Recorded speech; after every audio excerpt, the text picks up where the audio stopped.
the time. In fact, sometimes it's better to start it, make sure it works, because Right. then other city staff will be around to help you. That's good. Put that here, And usually where the, and then these little mics, they'll get started, and you pull them over to where you're sitting. oh, okay. Speakers need to speak in a mic. Okay. Is this is the city's PC? The little two, see those little two black round things? Those are the microphones. I know what the microphones are. This is the city's PC if you need to use it. No, that's not turned on. It's just the I'm microphone. talking about, this is the city's, not yours, the PC that's sitting here. Oh, the piece. I'm sorry. Yes, I don't know who that is. Gotcha. Okay. Yeah, this is when we have conference calls, I don't know if any city council member. We'll Anyway, go over that too. and there's a plug down here somewhere. Okay, well, I'll bring my stuff in and I'll, hopefully I do have just a drive. So if that's able to work, we can do that. But I'll bring everything in just in case. And I didn't know how strictly the city enforced its 2-hour strict limit behind the Oh, building. no, after 4:30. After 4:30, good. Okay, great. They're all tangled up. My goodness. How do people get stuck in? I, for one, like to hear people.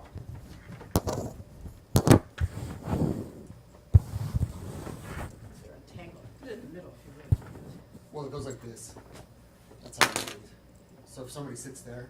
But there's 3 people, okay. Oh, there's 3 people coming? If, he's only gonna be one of, I don't know who else is presenting tonight, but you can help him when he gets here. I just know that I need that person to have one, and this person, that's why I was spreading them out.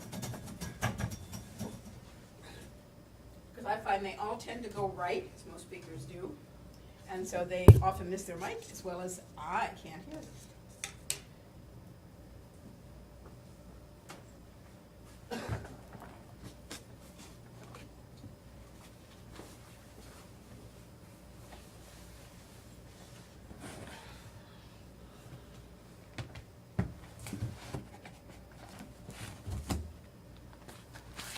So do they usually have people sit here, face the council? Yeah. Okay, great, all right. I won't need this then. Used to standing up at a table, so we have a portable lectern, but I won't need that tonight, because I'll be sitting here to speak into the microphone. Yeah, you really, although we encourage people from our committees to come and hear this, you end up having to talk to the city council with people at your back. Nope, that's fine. But they will chime in and come up here with questions. Sure, yeah.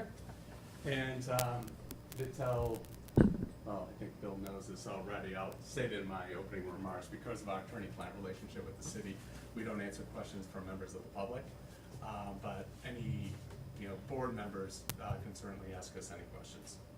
Committee so- members, yeah. Yes. That's interesting. And that's because. Even at a public meeting. Public meeting, and actually, trainings don't have to occur in public anymore. I So know, we they don't wanted follow- it. Yeah, nope, that's Yeah, fine. no. We, under the rules of professional conduct for unrepresented people, if we know that someone is unrepresented, but don't know whether the answer we're providing is going to pose a conflict to our member, then we can't provide them. It's the same at the office. We can take calls and emails from yourself, other council members, other city officials, but we direct calls from the public to the Secretary of State's office. Yeah, they're very, very conservative. Yes, right. But I'll explain that so the council doesn't have to. Good. I figure always better for the public to get upset at us than at our members.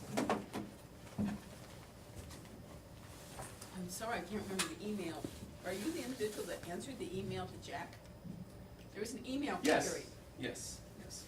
Well, and I'm the one who bounced back and said, okay, you said I this, remember. but you also emphasized this, and Jack totally ignored what I thought was your secondary point, Mhm. the individual valuation versus just the more generic. Correct. And I wanted to get down, and And I did end up making comments about the individuals. Sure. And we all did eventually. Yeah. It was inevitable. So- Right. And as I mentioned, you can go in and out. So just because you decide Right. that we're gonna start the discussion in open session doesn't mean that you cannot later on Well, vote to go into executive. Again, taking the more conservative view, okay, we started, so nobody showed up, so we just stayed in open. Right. And so our minutes were Exactly. very brief, okay? But anyway, seems to me whether there's people there or not to be dealt the same way. Mhm. It's Well, my and- weird attitude. Yeah. And for my perspective, I didn't have access to the evaluation, so I didn't have a full picture, so No. all I could do is provide a general response. That's right, but I was just very interesting how what you said was taken very black and white. Right. Anyways. Well, it was good to get emails from Montpelier because we don't hear from you guys too often. Well, And you're right across the I street. used to nap Sarah all the time. Oh, 'cause okay. I went to your Select- town fairs. Oh, okay. 3 Yep. years in a row. I loved them. Oh, great. And finally got Jason finally went. I think Mm-hmm. Ann went once. I think this year Ashley went. But I found them all worthwhile. Oh, great. Yeah. Yeah. Yeah. Good. Very good. And the open meeting was really, really good. Yeah, and we'll have, are there a number of new city council members this year? I used to live in Montpelier, but I haven't, just one. We have our But- select board institute coming up. There are 3 that have only done 1 year. Oh, okay.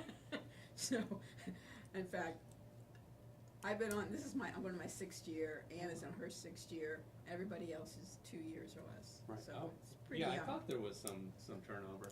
Yeah, I yeah. said I live in the kingdom now, but I used to live in Montpelier and still work here, and some of our employees obviously work and live in Montpelier, so usually try to keep tabs on what's going on. So. You can put that stuff underneath the table if you want. Oh, this one I'm not gonna use, so I'm just Okay. gonna put it back.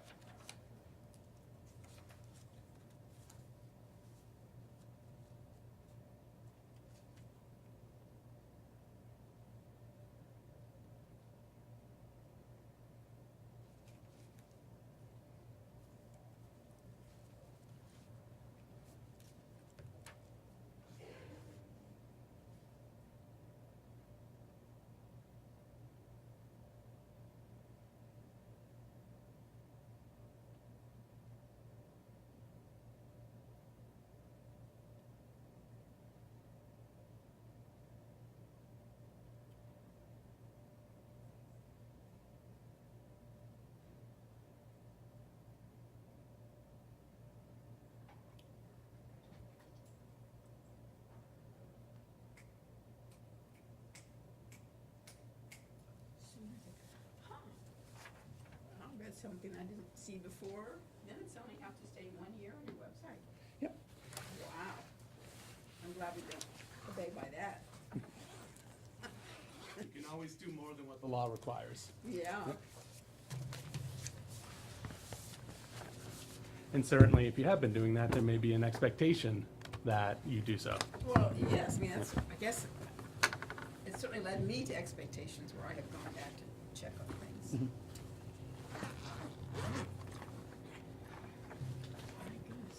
It's a light meeting, so everybody's gonna show up at the last minute.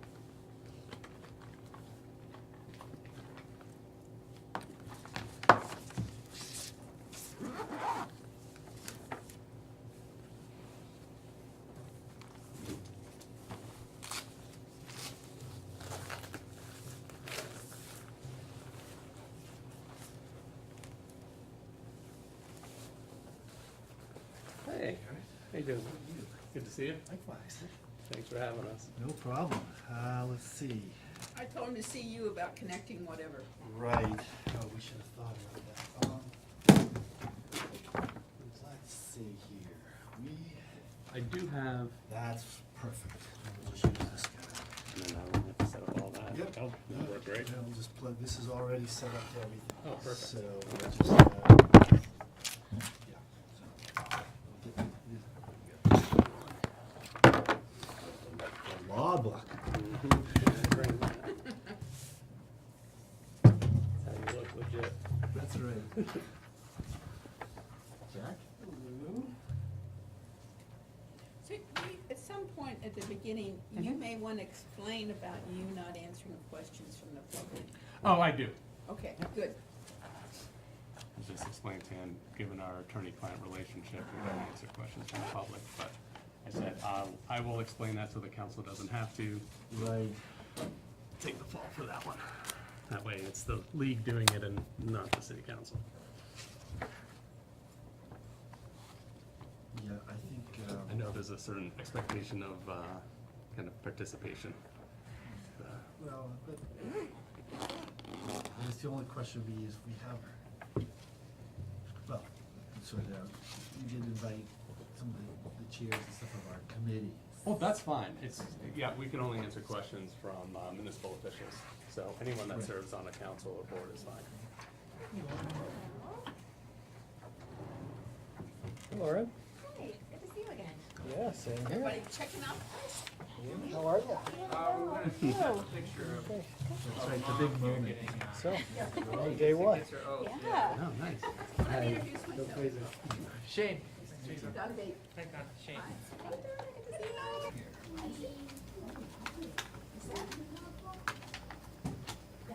Or some other? Is it? Okay. So any word on Kimball yet? Change. On Kimball? Yeah, Surprised he's staying up there for so long. yeah, well, he had a tough postseason. Yeah. I don't think he helped himself. No. So there you go, Great. and you're, You're shy, what do you say? shuts down. We'll get the screen on everything when it's time. Okay, great. Already plugged. Step back outside though. We're gonna sit down real quietly.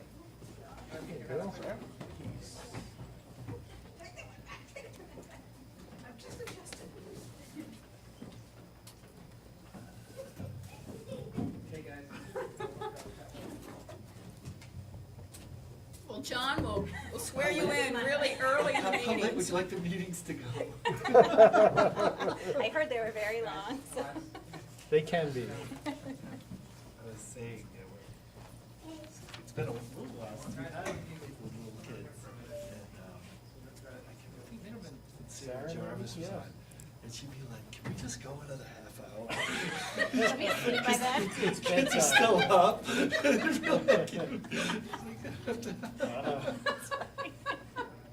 Well, just Did we start find talking, something to Sarah. talk about? Just have some facts to share for a half hour or so. It's funny.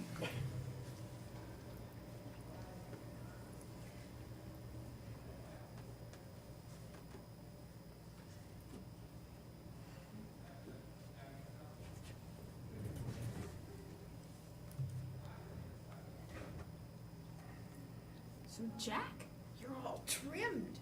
Just as of, Is this spring? yesterday, well, just, overdue. Oh, it looks nice, but I thought maybe it was a Thanks. spring tradition. I was trying to think back. Baseball.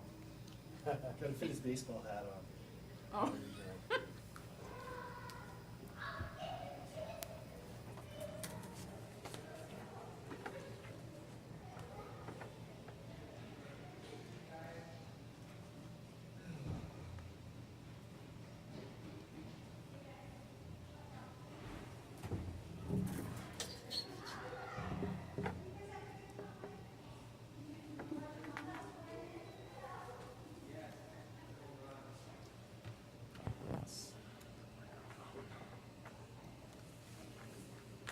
So, Bill, I know this is not a question for you specifically, but it occurred to me that you probably know the answer, which is, one of the towns voted no on giving money to the senior center. I also have 3 extra copies. Does that have any consequence to Put them on the residents? side or? Yes. It'd be really good if we could get into some of the chair people if they show up. Yeah, Let's that'd be put them right great. in that Sure. corner. Okay, great. Okay, so if there are any towns that, Contributing town, well, folks pick a list, and there's a contributing town. I think his name is with far more assurance than I should have, but it's something That like makes that. sense. I was so relieved somebody, There's tiers. me and my granddaughter were worried about school breaks, but none of this other king does. I was like, yay. that's the way it was with the library too. We had it's, I think the rec is something like that. A while back, some of the towns were saying no to the library, so they were charging.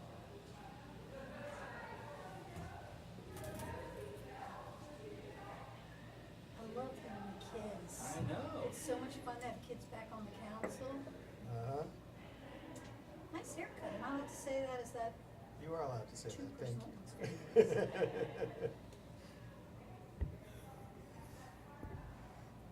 I may, If you feel harassed by these women commenting. Mhm. yeah, where's the policy?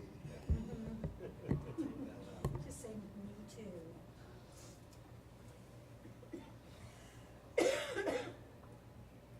No, I'm sure that, I probably go tend to being more familiar than some people, but I think it's fine.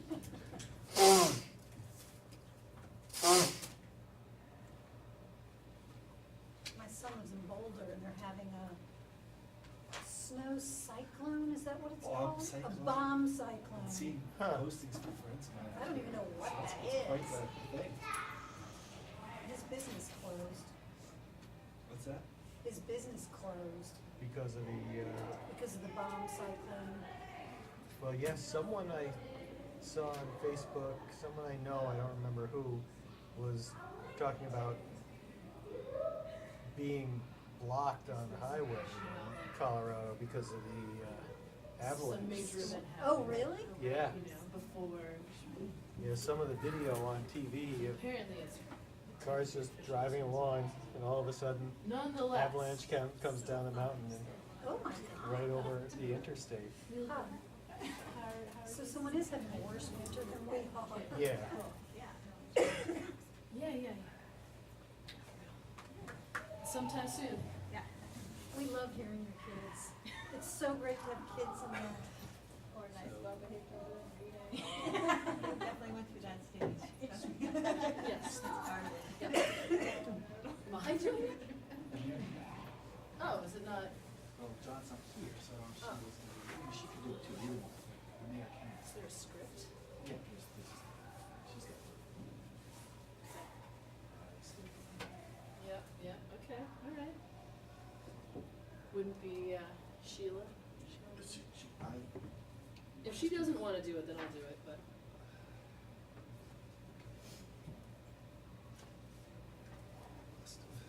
Oh, this is where we are. Wait a minute. Oh, these are other people.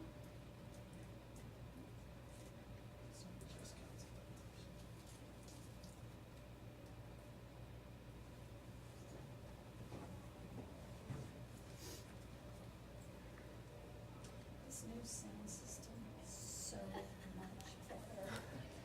It just makes all the difference I've ever been in. Everything is so much better. Is it better for you too, technically? This is Gary Baxter from the. Oh, hi. Ann Watson, nice to meet you. Thank you for being here. Oh, thanks for having me.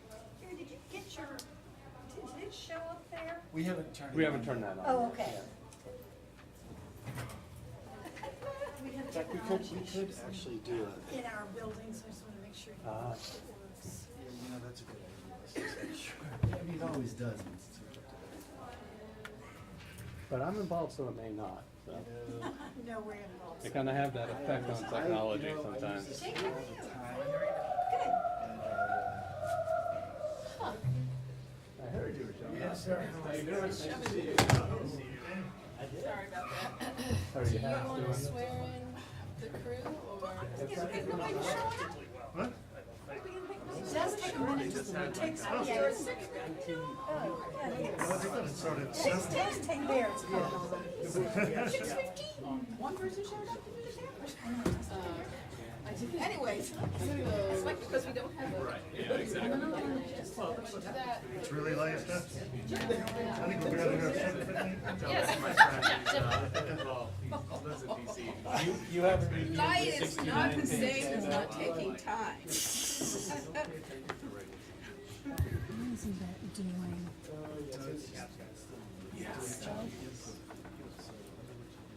You know, there's that thing that's on.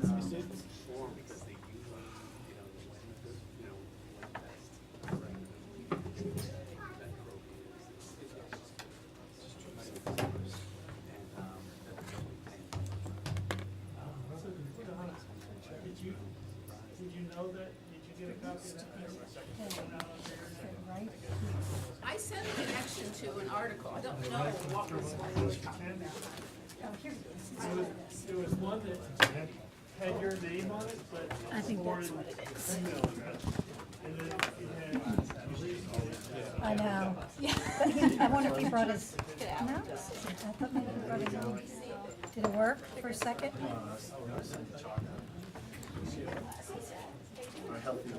Yeah.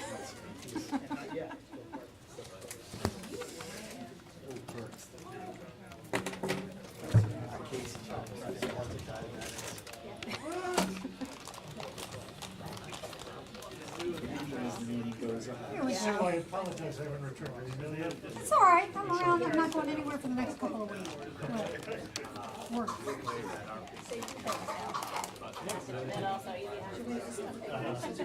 Also put them aside with some barriers so they can still see the camera. Yeah.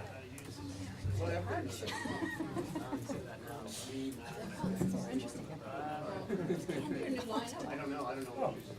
The picture they sent this time was a better meeting. Yeah, I didn't know. I'm excited for it. Yeah, oh, yeah. I wanted to.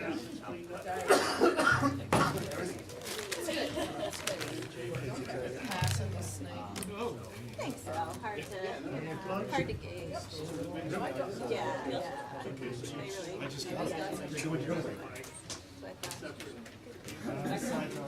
See it slightly.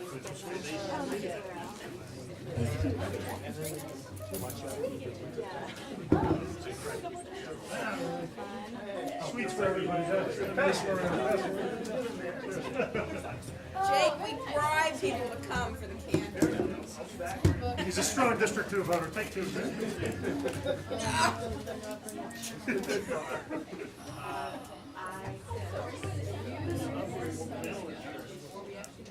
Oh, I just got the survey results. Looking pretty good. Our problem is they might cut us loose. Burlington. Gotcha. Florida. They did the bikes. And scooters. So the actually like burgers, but you might not justify them. You stick them if you get the drone from tow. So like you were talking about, and it comes in. That's the issue. They're not a thing. So of course, it turns out I'm not actually free. Technology. Of course it turns out. But we wouldn't get license I'm not free. So, ultimate, that's right. No, it's, yeah, ultimate. I don't want to make a bad decision. And all of my time. The concept is it's just. Yeah, but let's throw bikes into it. Electric bikes. Yes. The blow up hills, Never mind. it's great. Yeah. The new scooters do too. See, because in your mind, Okay, we got it up, that's great. and then talk about them. Okay. You passed the ball on that good first to me, okay?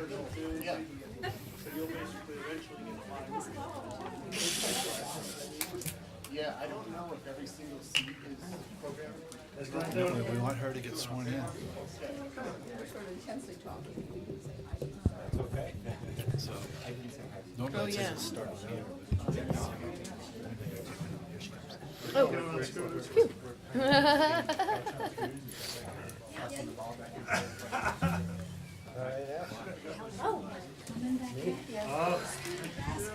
June got thrown in the meeting. How are you? I know, right? Gotta keep it exciting somehow. Okay. Oh, that. Close it up.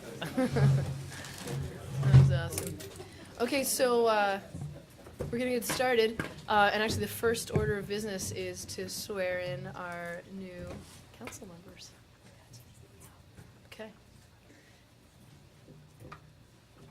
So I gotta go for this. Yeah. Taller? Yeah. Got it right. Otherwise I'm like You should see these shoes. They're awesome. Yeah, awesome. Okay. All right. Please raise your right hand. Do you solemnly swear that you will faithfully execute the office of councillor for the city of Montpelier and will therein do equal right and justice to all people to the best of your judgment and abilities according to law, so help you God? And also, do you solemnly swear that you will be true and faithful to the state of Vermont, and that you will not directly or indirectly do any act or thing injurious to the Constitution thereof, as established by convention, so help you God? I do so affirm. Do you solemnly swear that you will faithfully execute the office of councillor for the city of Montpelier, and will therein do equal right and justice to all people to the best of your judgment and abilities according to law? And also solemnly swear that you will be true and faithful to the state of Vermont, and will not directly or indirectly do any act or thing injurious to the Constitution thereof, as established by convention, so help you God? I so affirm. That's it. Congratulations.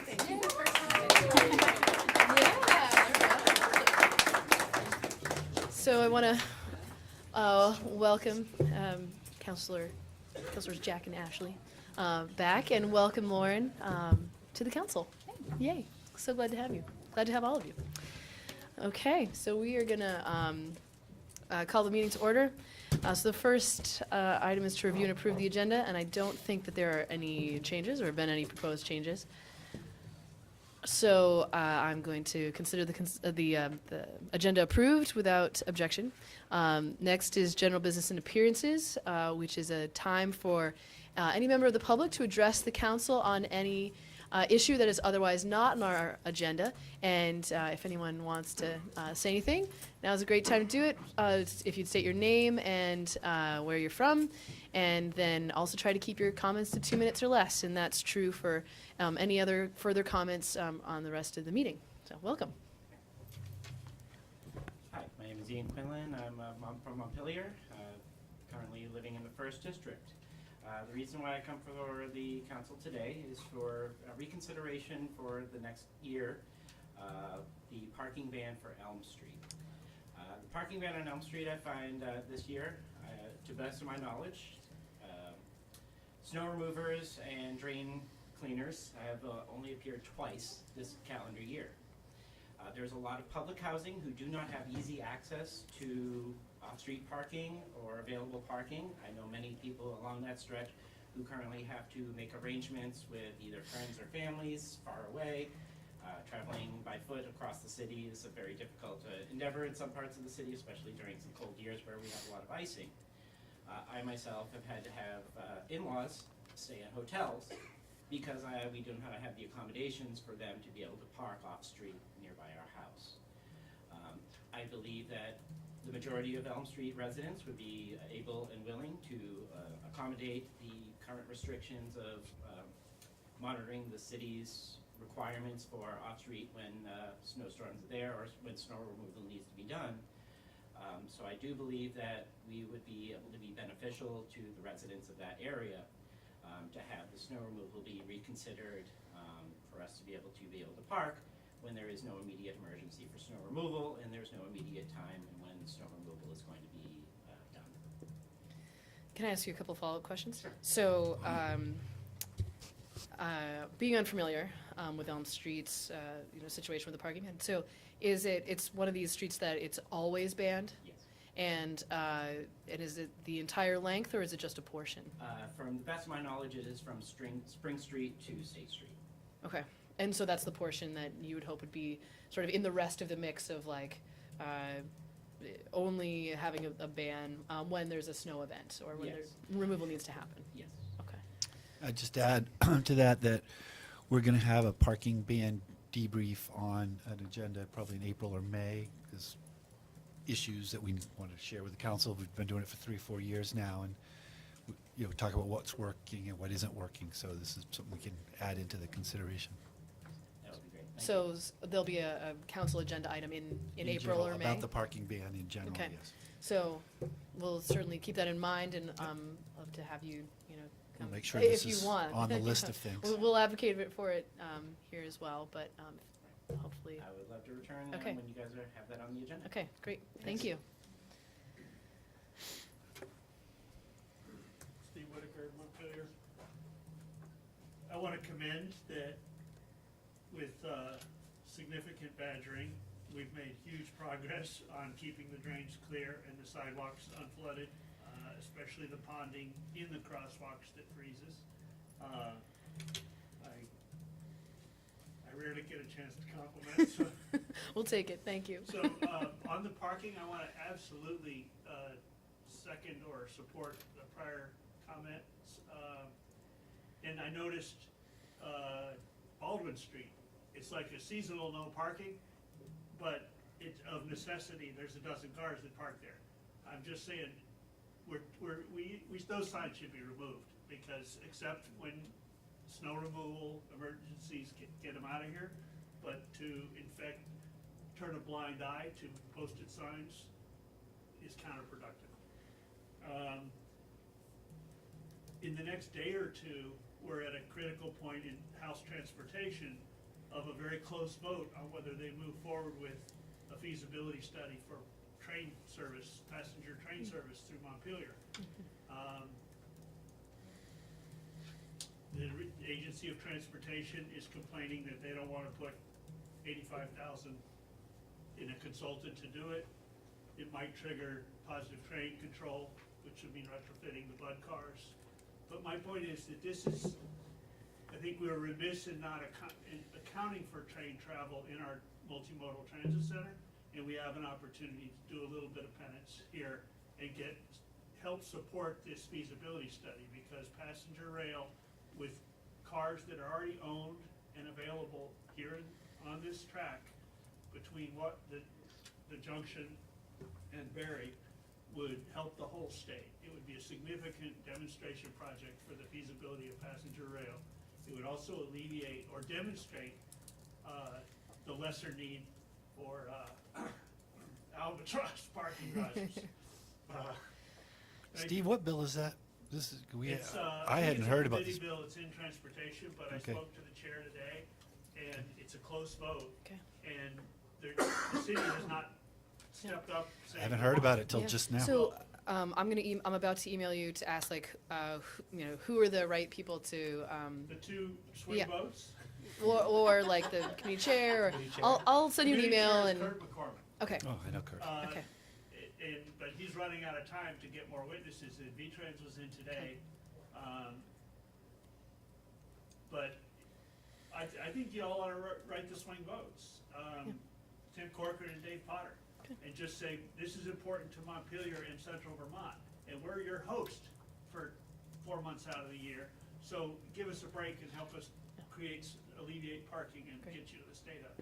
And Steve, my understanding was V-Trans actually supported the study today in committee, right? Supported it with a caveat that they would have to hire a consultant. It was Okay. less than 100%. It could easily die, and now is not the time when so many other ducks are already in a row. Well, thank you very much That for takes immediate action. keeping us apprised of that. Thank you. Okay, anyone else? Okay. All right, on to the consent agenda. Is there a motion regarding the consent agenda? I move the consent agenda. Second. Further discussion? All in favor, please say aye. Aye. Opposed? Okay, so the consent agenda passes. So if anybody was here for the street closure application for the Muddy Onion, the farmer's market, or a liquor license, that just passed. Great. You don't have to rush off. Okay, so on to some orientation. Well, I don't have a lot for orientation. Actually, I had intended for that to be the very first thing, but I would note that we have the new 2019 handbooks on your desk. So they it's very similar to the ones you've had in the past, but we do update them each year with current information and any changes that we know about. So again, I urge you to go through these. You know, even some of you that have been on for a few years, it's good to reread this and just remind ourselves. And if there's anything that it says in here that we're doing that we're not doing, then we should either change the book or change our practices. So do that. I think more importantly, last year we did a huge series of site visits with 3 new council members and a couple other council members that were first year. I know Lauren would like to do that this year. Didn't know if everybody wanted to be involved, or my thought was maybe we just schedule her and let you all know if people want to do a refresher when she's going, rather than. But what are your thoughts on that? I'd definitely go to some because I missed a couple last year, so. Yeah, likewise. All right. Donna, Jimson? Yes, interested in sharing Okay. the time. Yep, if I can go, I would jump in, but maybe not make it to all of them. I'm particularly interested in getting a time to visit the pool. We didn't visit the pool last right. year. I would also like to do an update on the water resource recovery, Oh, yeah. just to kind of get a sense now for knowing that the project is moving forward and like. Right. kind of- So it is. It's you know, it's all bid. I think they're just waiting for spring for construction. They're doing all the final details and still get some funding packages in. But I'll ask for an update on that as well. Plus, it's the most informative one that I've done. Yeah, Okay. we should do the pool in like July. Yes. Bill and Ashley, you need to talk in your mics more. I'm here, I can't hear you. Maybe they can, but, okay. When you turn your head, you miss it. It's just a fussy mic. Thank you. I will do my best to be louder. People usually tell me to be quiet. Okay, so we will, anyway, so as far as orientation goes, we will schedule site visits with Councilmember Hurl and let you all know when and where they're happening, and anyone can hop on if they like. Got a plan? Yep. All right. Okay, excuse me, on to the ethics policy. So this is a document, excuse me, that we approve every year, just affirming the, basically the rules of conduct that we are going to abide by. Any thoughts, amendments, questions, objections? Yes, Jack. There are no changes from previous years in the No. draft that we have now. Although you all could make them if you liked, but there are none. Okay, we can, if there are no suggestions, we should probably have a motion to approve them. I move to approve them. What do you second it? Yeah, no, that's great, that's fine. Can I? And there was a second? Oh, yes, Can I question? just ask a sort of general question? I mean, my assumption is, although I just want to make sure that this is not an erroneous assumption, is that we just put forward, like, for example, I'm a prosecutor, so things involving law enforcement, should I just raise that every time so that, or what's the sort of preference? I think probably just I would assume, every time it comes up as a topic, you Okay. preface it, and I mean, unless you stand to make money on. Or if you have a direct conflict. Or I couldn't be objective for some Yes, reason. Right, Right. then, Sure. That, I just wanted to make sure I like to know what expectations are, so Always- as long as. Right. Yep, fair enough. So there was a motion and a second. Is there any further discussion? All in favor, please say aye.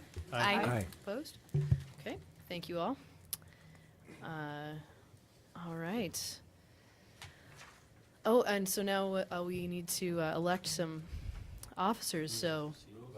Rules of procedure? Wait a minute. Oh, I did skip that one, thank you. Rules of procedure. So again, this is just how we're gonna conduct our meetings. I move that we adopt the rules of procedure as proposed and as adopted in previous years. Second. Okay, any further discussion? All in favor, please say aye. Aye. Opposed? Great. All right, now on to electing officers.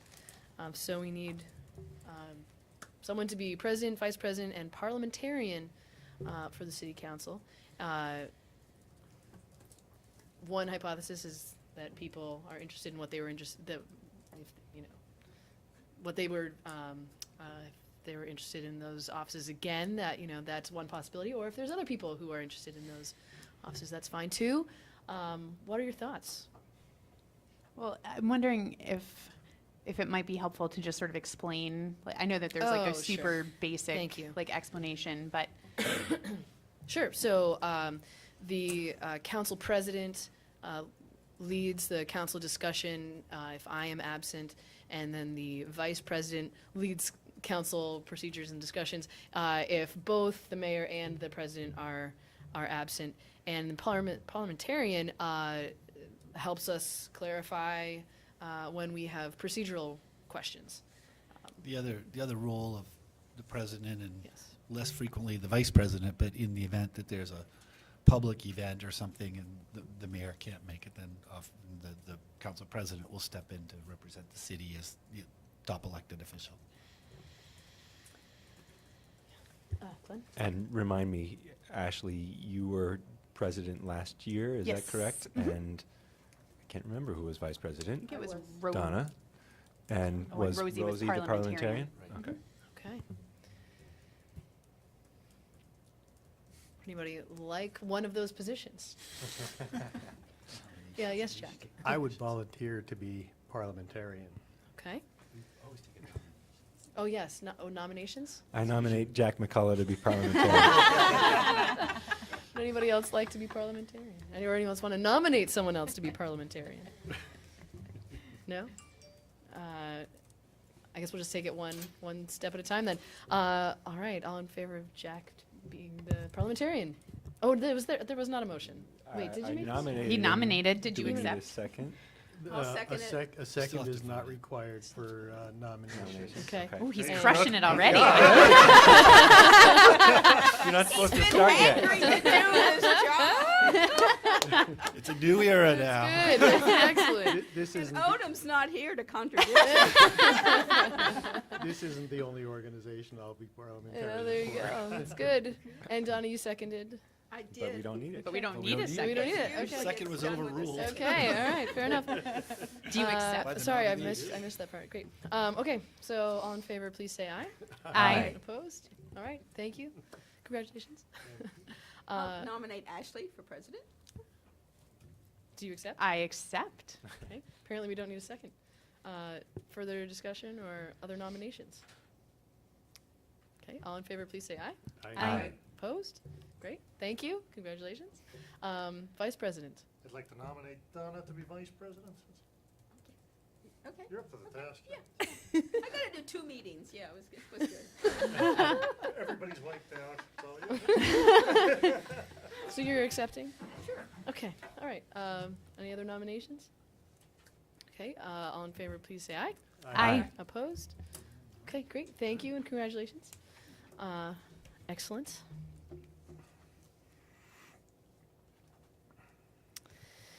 Okay, so to get us up to speed with open meeting law, we have Garrett Baxter. Garrett Baxter, thank you, from Vermont League of Cities and Towns. Welcome. Hi. I assume you have a, Yeah, he is. We're just Okay. gonna get fired up here. okay, I'm gonna remove myself.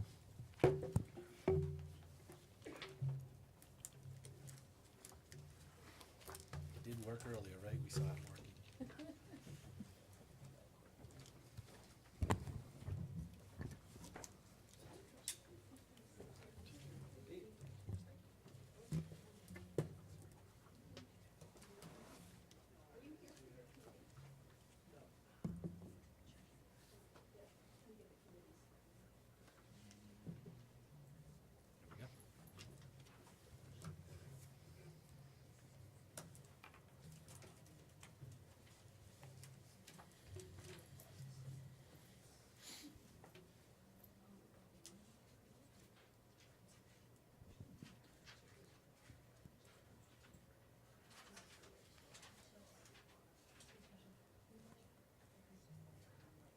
I think we're good whenever you wanna go. Oh, all set? Okay, great. Sorry about that. Can everyone hear me okay? All right. Well, good evening, everyone. My name is Garrett Baxter. I'm Senior Staff Attorney for the Vermont League of Cities and Towns Municipal Assistance Center. If you're not familiar with the League, we're an independent nonprofit corporation. We are not affiliated with the state. We are not a general clearinghouse of legal information. We are a member services organization comprised of all 250 municipalities in Vermont. And the department I work in, which is the Municipal Assistance Center, or MAC for short, is comprised of 6 professionals with diverse backgrounds in municipal law, public management, municipal research, and water quality. And collectively, we provide local officials such as yourselves with education, training, and professional assistance that you need to carry out your statutory duties.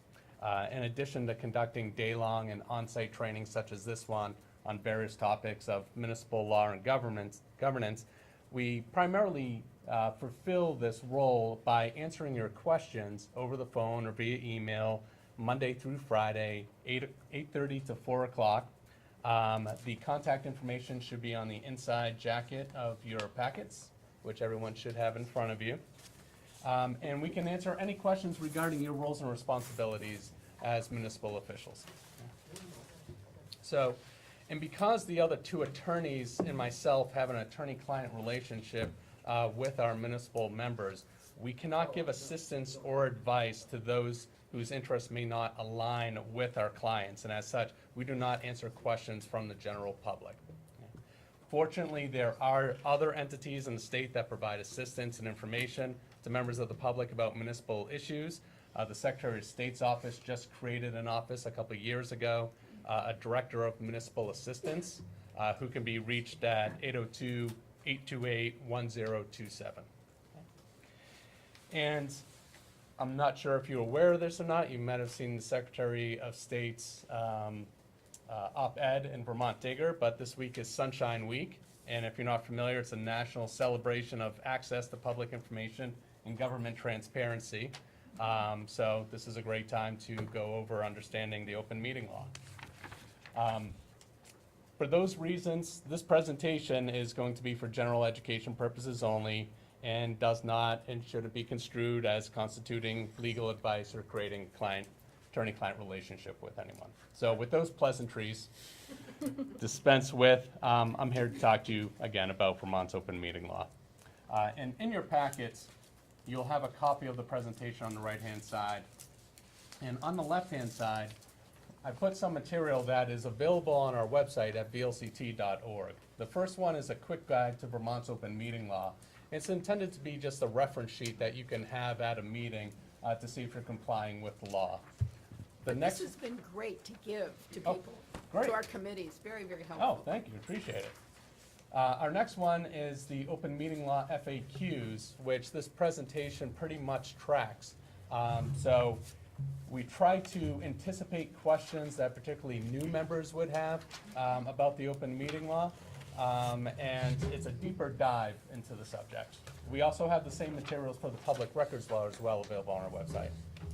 We have model rules of procedure for municipal boards, committees, and commissions. We also have model response forms if there is a open meeting law complaint waged against the city council or any other public body of the municipality. And I'll just jump in here quickly and say that league guide is on page 72 of the handbook that you. That's great. So Vermont's open meeting law requires that all public bodies have agendas, so we're going to do the same. And here's our agenda for the evening.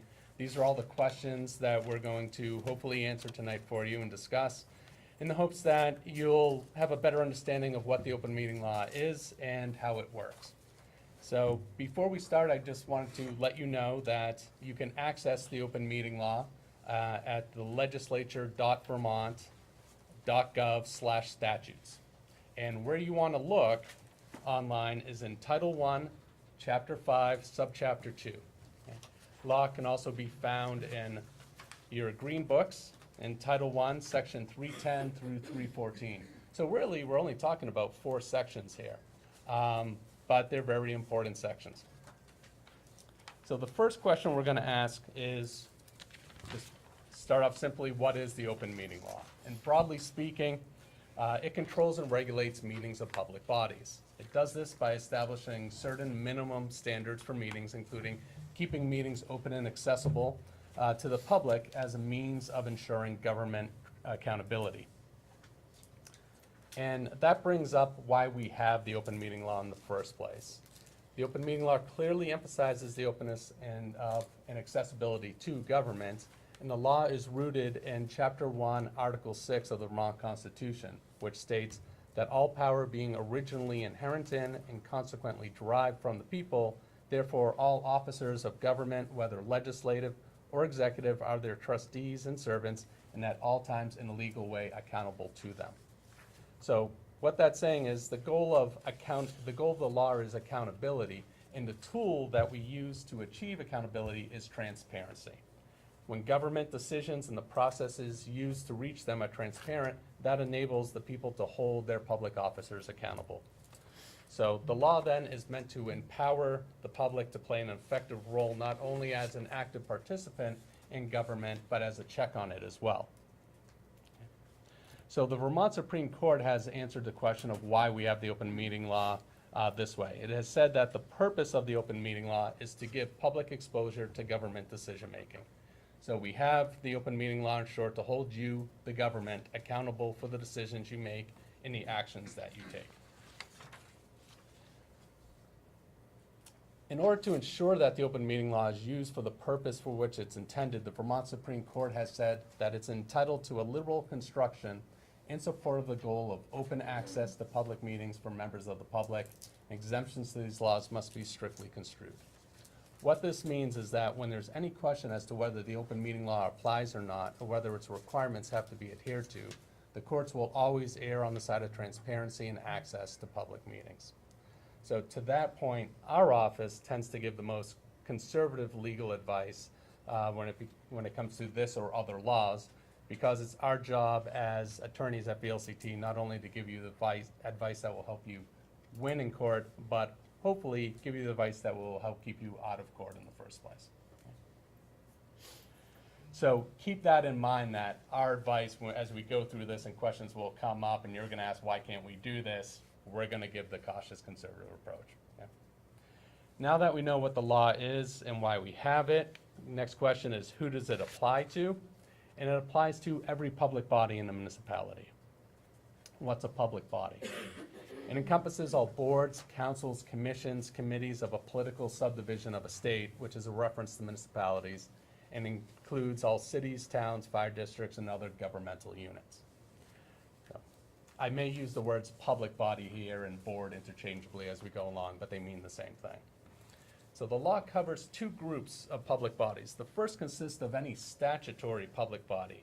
In other words, those that are explicitly mentioned in the green books, okay? Such as these listed here. And then we also have a second group of public bodies, which includes any of those created by any one of those statutory public bodies mentioned in the law. So if the city council, for instance, creates a committee to assist it with whatever objective it's trying to carry out, that committee that it creates will be a public body and will have to adhere to the requirements of the open meeting law. Same with the cemetery commission or the Board of Civil Authority, the Development Review Board, any other statutory body. Yes? A question on that last one, public body, committee, and subcommittee. Can you describe a little bit what constitutes a subcommittee? Yep, and here we're just referencing a public body that's been created by another public body that has been created by a statutory public body. So if the city council creates a committee, that committee creates a subcommittee, that the board also is required to adhere to the open meeting law. And what degree of formality does the subcommittee need to be created with? So for example, say a committee says, okay, Ashley, Jack, and Lauren, we need this specific thing done before our next meeting. Can you three go do that before the next meeting? Is that a subcommittee? What I would do is make it explicit in your minutes whether or not a subcommittee is being created or not. Okay? oftentimes how this happens is that people will come forward, make a proposal. A board may respond by saying, well, it'd be great if you could find that information out and get back to us. Okay? So you want to differentiate in your minutes whether or not you're creating a committee or whether you're just asking for assistance from maybe a concerned group, a group of concerned citizens. So I think the more explicit in your minutes, the less confusion there will be as to whether you're creating a public body or not. And especially in a larger municipality like Montpelier, when that happens, it can be easy to lose track of just how many public bodies you have. Yes. Well, likewise, along with what Glenn was asking, does it matter the number, whether it's under a quorum or not? No, so there is a law that I'll get into in a second that talks about when joint authority is provided to 3 or more. So typically, boards that are created are 3 members. Okay? So if you're going to create a committee or a subcommittee, you'd want to have at least 3 members for that board. And in that, what you would want to do is you can do it by motion or resolution and include for the creation of that public body their charge. What it is, why are we creating you, what we want you to accomplish, and probably also give them material regarding the open meeting law to let them know that they're going to have to comply with it. So, and I'm thinking of committees themselves who often have working groups, and 2 or 3 people may say, we'll work together and come up with this spreadsheet for everyone. And so it's not a specific committee, but they're going to work, and the language in the minutes says they're going to work on this issue. Yep, and that's fine, so long as, and I see where you're going with your question now, so long as they don't constitute a quorum of the board. Okay. So with the city council, you have a board of 7, you don't want to create a subcommittee of 4. Right. For that purpose. If what you're doing, is not creating a subcommittee, but just having members work together to bring something to the board at a later meeting. Okay. Because we'll get into quorums in a second. Okay, thank you. So when does the open meeting law apply? The open meeting applies whenever a public body is holding a meeting. And what is a meeting? A meeting is a gathering of a quorum of the members of the public body for the purpose of discussing the business of the public body or for the purpose of taking action. So there are 2 conditions, both of which must be met in order to constitute a meeting and to trigger the requirements of the open meeting law. First, there has to be a quorum of the public body present. And second, that quorum of the public body has to be gathered to discuss the business of the public body or to take action. So what exactly constitutes business of the public body? Until this last legislative session, we didn't know. There wasn't a definition in the law. And with the passage of Act 166, we finally got some clarification. So it now means the public body's governmental functions, including any matter over which the public body has supervision, control, jurisdiction, or advisory power. How do you know what that is? Well, for statutory public bodies, you're going to mostly find that again in the green books. It's going to spell out in statute what your responsibilities are as a public body. Okay? And for appointed bodies, you want to look in the minutes or the resolution from the board that created you. In the resolution, as I spoke earlier, to there being a charge for what that subcommittee is going to, what their objective is going to be, that would be the business of that public body. But discussing the business of the public body on its own doesn't trigger the open meeting law. There can be no meeting without a quorum. So what is a quorum? The word isn't defined in the law. So when that happens, we try to figure it out just like a court does. And here the Vermont Supreme Court tells us that words that aren't defined are given their plain and ordinary meaning, which can be done by looking to the dictionary.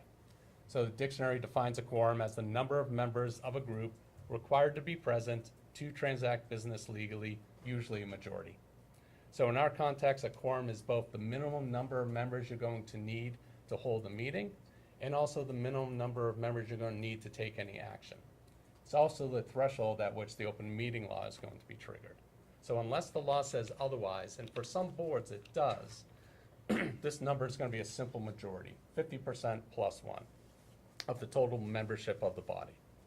So any action taken by less than a quorum will not be valid. Now, excuse me, this definition comports with the definition found in Montpelier's municipal governance charter, which says that a quorum consisting of a majority or 4 council members is necessary to conduct any business. So what does this all mean? For a 7-member board, it means that at least 4 members, which constitutes a majority, will be needed to hold the meeting. And this is frequently referred to as a bare quorum, because the same number, at least 4, will have to agree to take any action as a board.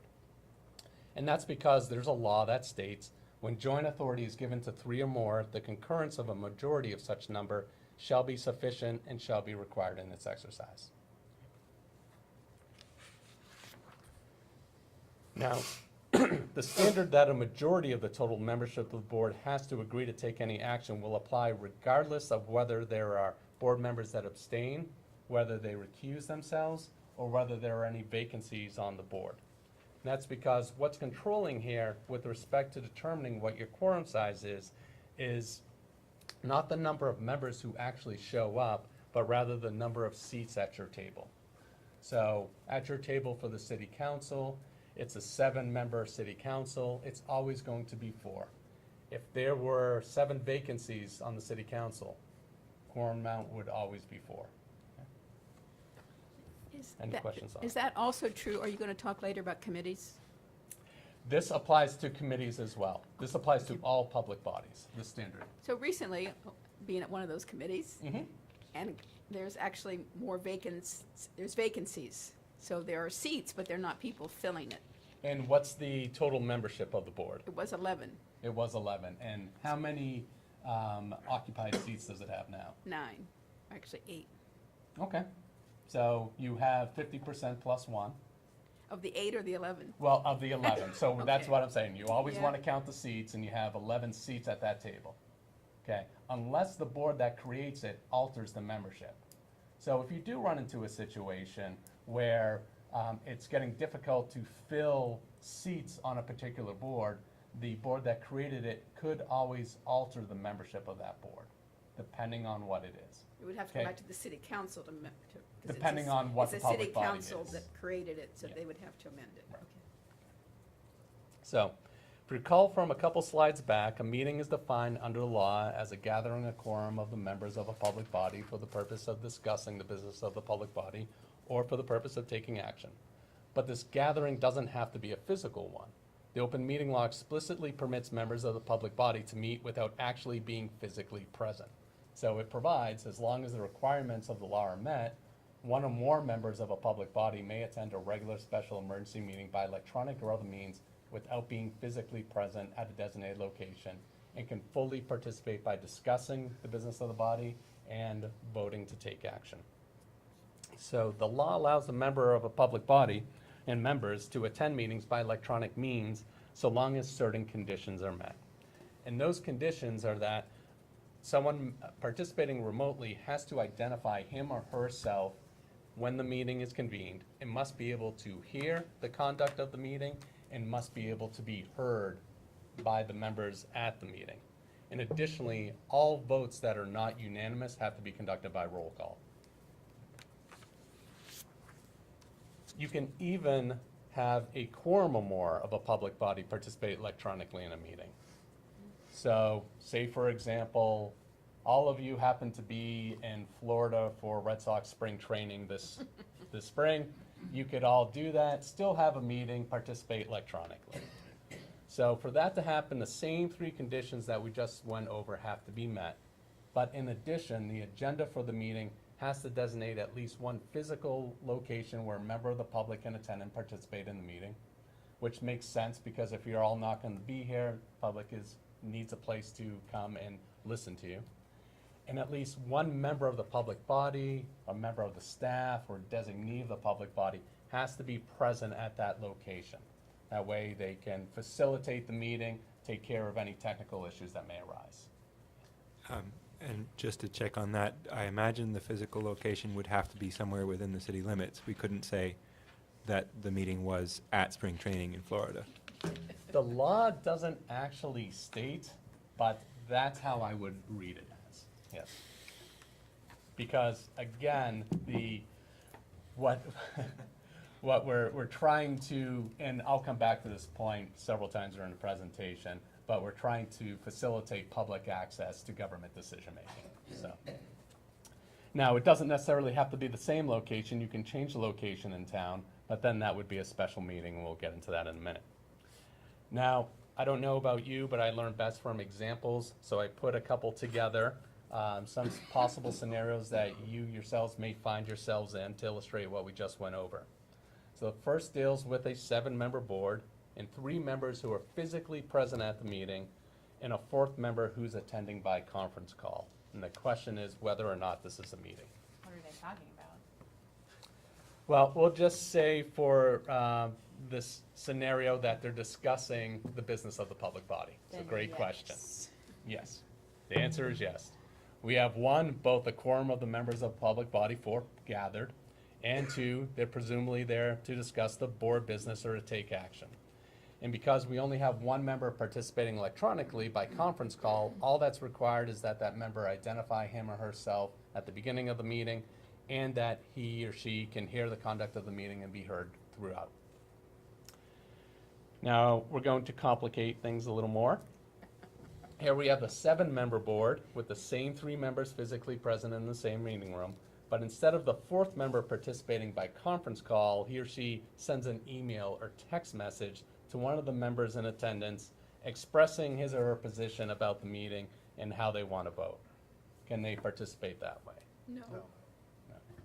Great. It would be part of the public record.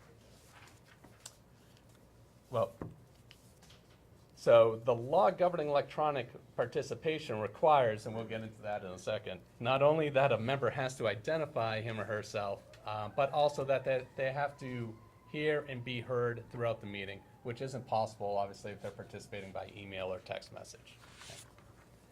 Here's the third one. We'll have fun with this one. Is it assumed that they're emailing because they can't hear? No, it is not. Okay. Okay. But, and just as background, yes, the open meeting law does require the compliance with Vermont's Public Accommodations Act. So does that mean if I send an email saying, Ann, I can't hear, from that point on, my emails will be recognized as an active participation? No. So unless it's an accommodation for a disability, and that gets into kind of a Versus different electronic fact-specific problems. analysis, you still need to hear and to be heard if you're participating electronically. So my take would be is if we got an email from you saying I can't hear, we would try to fix the technical issue so that you Right. could hear. Yes. That would be, otherwise we wouldn't have a Right, quorum. exactly. So you would lose the quorum. There's a possibility that when you have, say, a bare quorum of 4 and 3 physically present and 1 attending, say, by teleconference, there you have a technical difficulty, okay? You could lose the quorum, at which case you want to resolve that technical issue until you come back and then restart discussion of municipal business. So it has to be a pre-existing condition already accommodated for.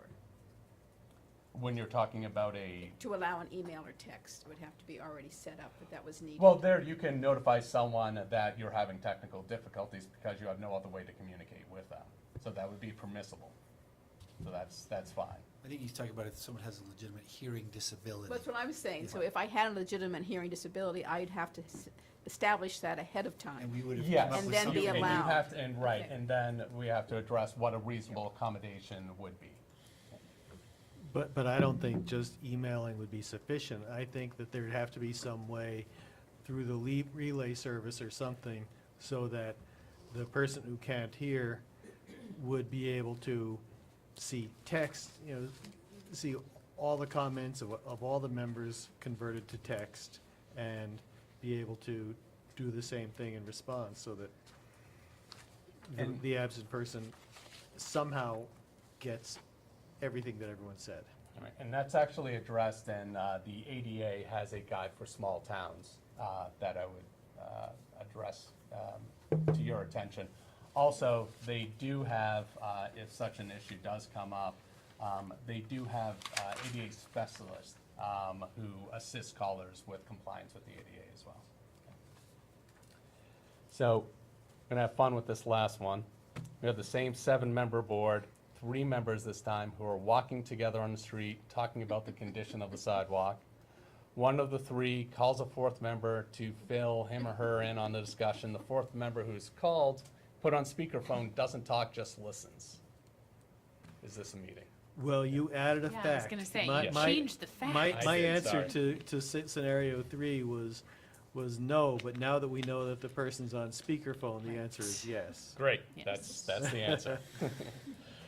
And again, that's because we have a gathering of quorum of the members discussing the business of the public body. And the open meeting law doesn't demand active participation. So just because a member is silent and isn't not actively participating in the discussion, he or she can still be counted toward the quorum. Okay? But if that same scenario happened, and when someone called another member, didn't put them on speaker and just said, well, Joe says such and such. We're gonna That- get into that. Okay. Yep, so what if this 4th member wasn't on speakerphone? Would it still be a meeting? No. So that brings us back to our last example with the text message or email. The law says a member can only participate electronically if the member can hear what's going on and be heard in turn. So if they can't participate, is there still a meeting?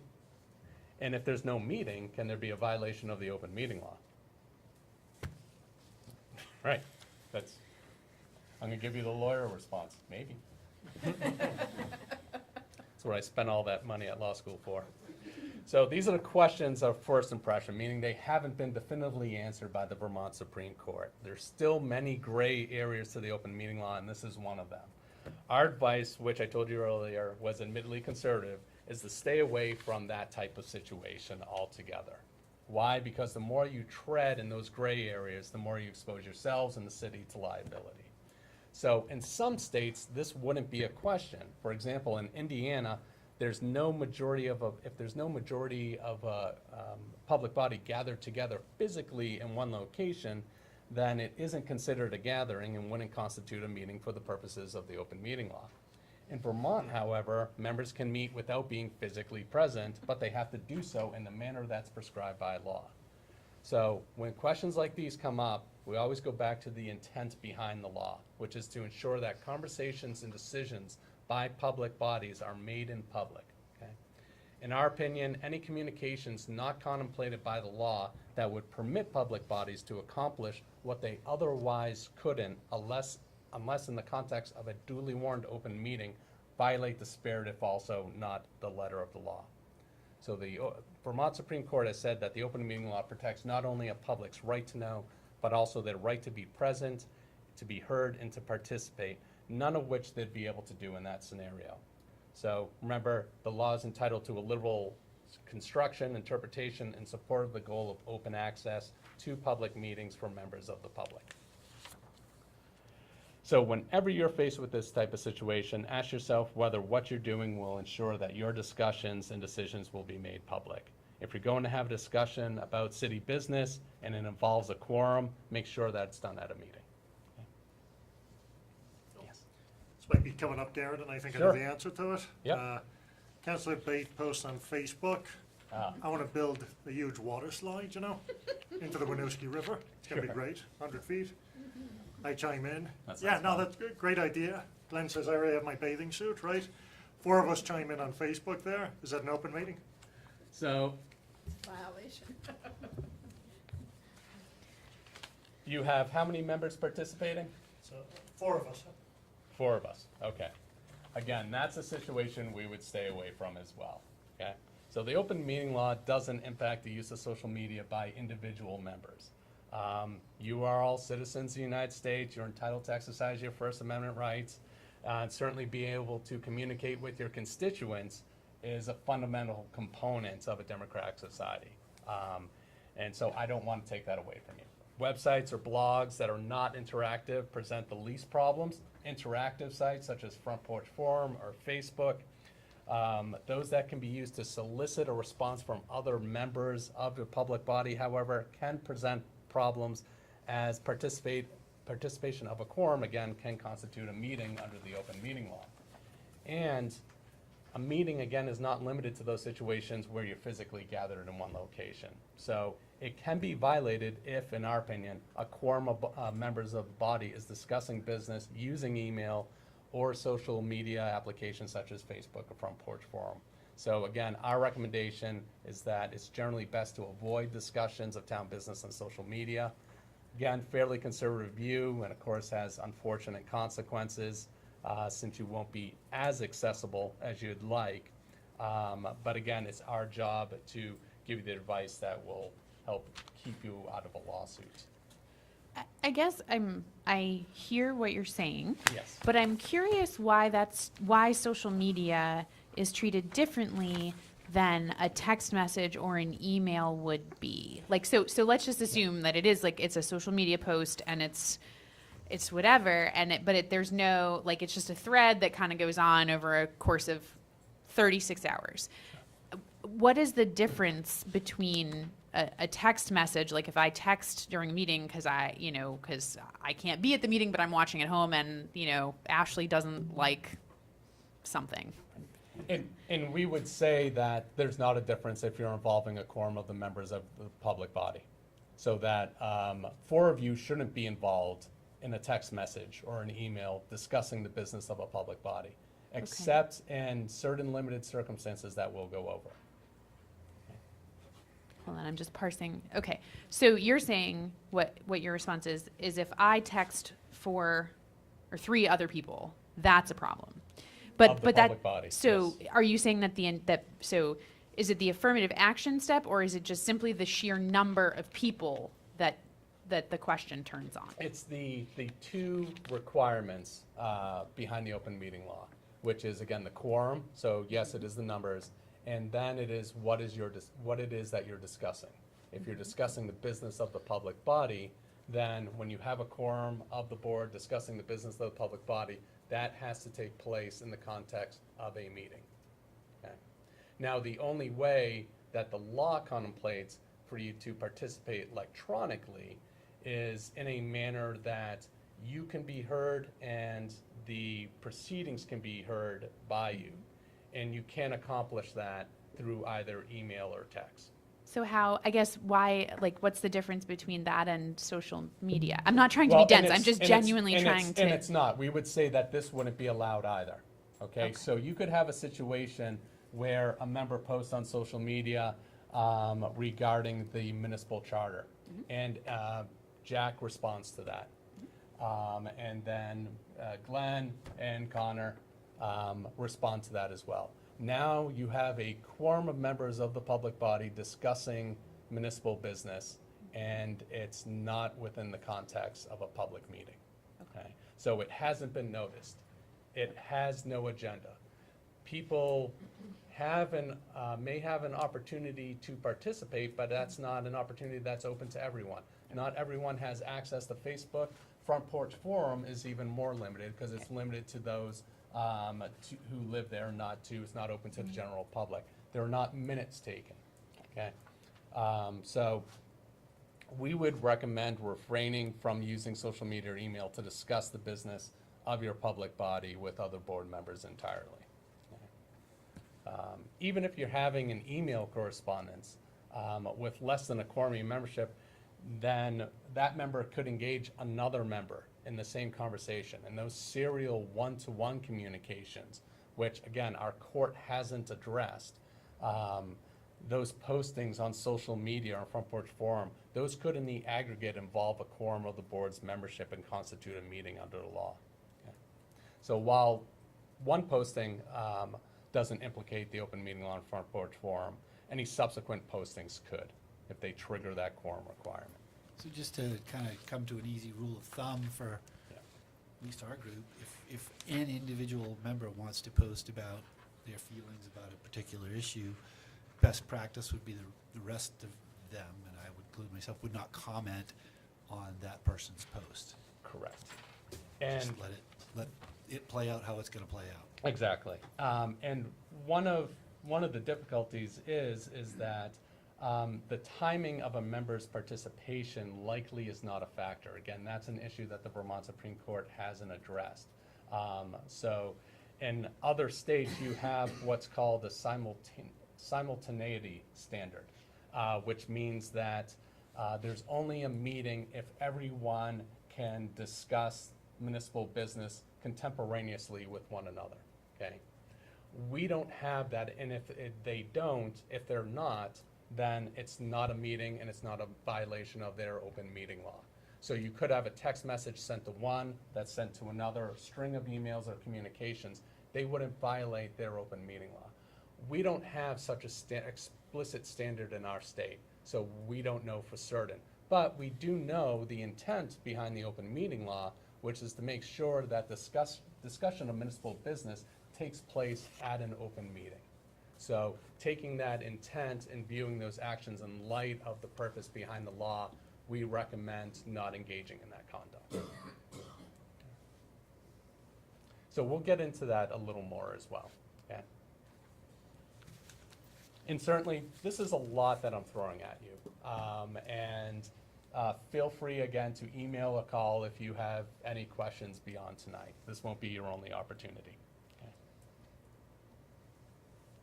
Now, just coming back to this example for a minute, this conversation wouldn't be a violation of the open meeting law if the members were, for example, conducting a site visit for the purpose of assessing damage to sidewalks, as that is a statutory exemption under the open meeting law. Okay? So it's not considered within the realm of its requirements. So Bill, did we post our site visits? We I did, can't actually. remember. Yeah, and you can, and that's something I want to state as well, is that you can always go beyond the minimum that the law requires, which is always a best practice. Okay? So we know when the open meeting law applies, who would actually, what does it actually require you to do? Open meeting law has 5 primary requirements. Your meetings must be publicly noticed. You have to produce an agenda that has to be posted and made available before your meetings. They have to be open to the public. You have to provide an opportunity for public comment, and minutes must be taken and posted. Now, one of the key features of the open meeting law is that the business of the public body has to be conducted with few distinct exceptions in the public. The purpose behind the law's public notice requirement is to inform the general public of when and where your meetings will take place so that they can decide whether or not they want to attend. Otherwise, people won't have the opportunity to hear what you have to say and comment on issues that affect their community. So in terms of scheduling, there were 3 meetings, regular, special, and emergency, and each has their own requirements.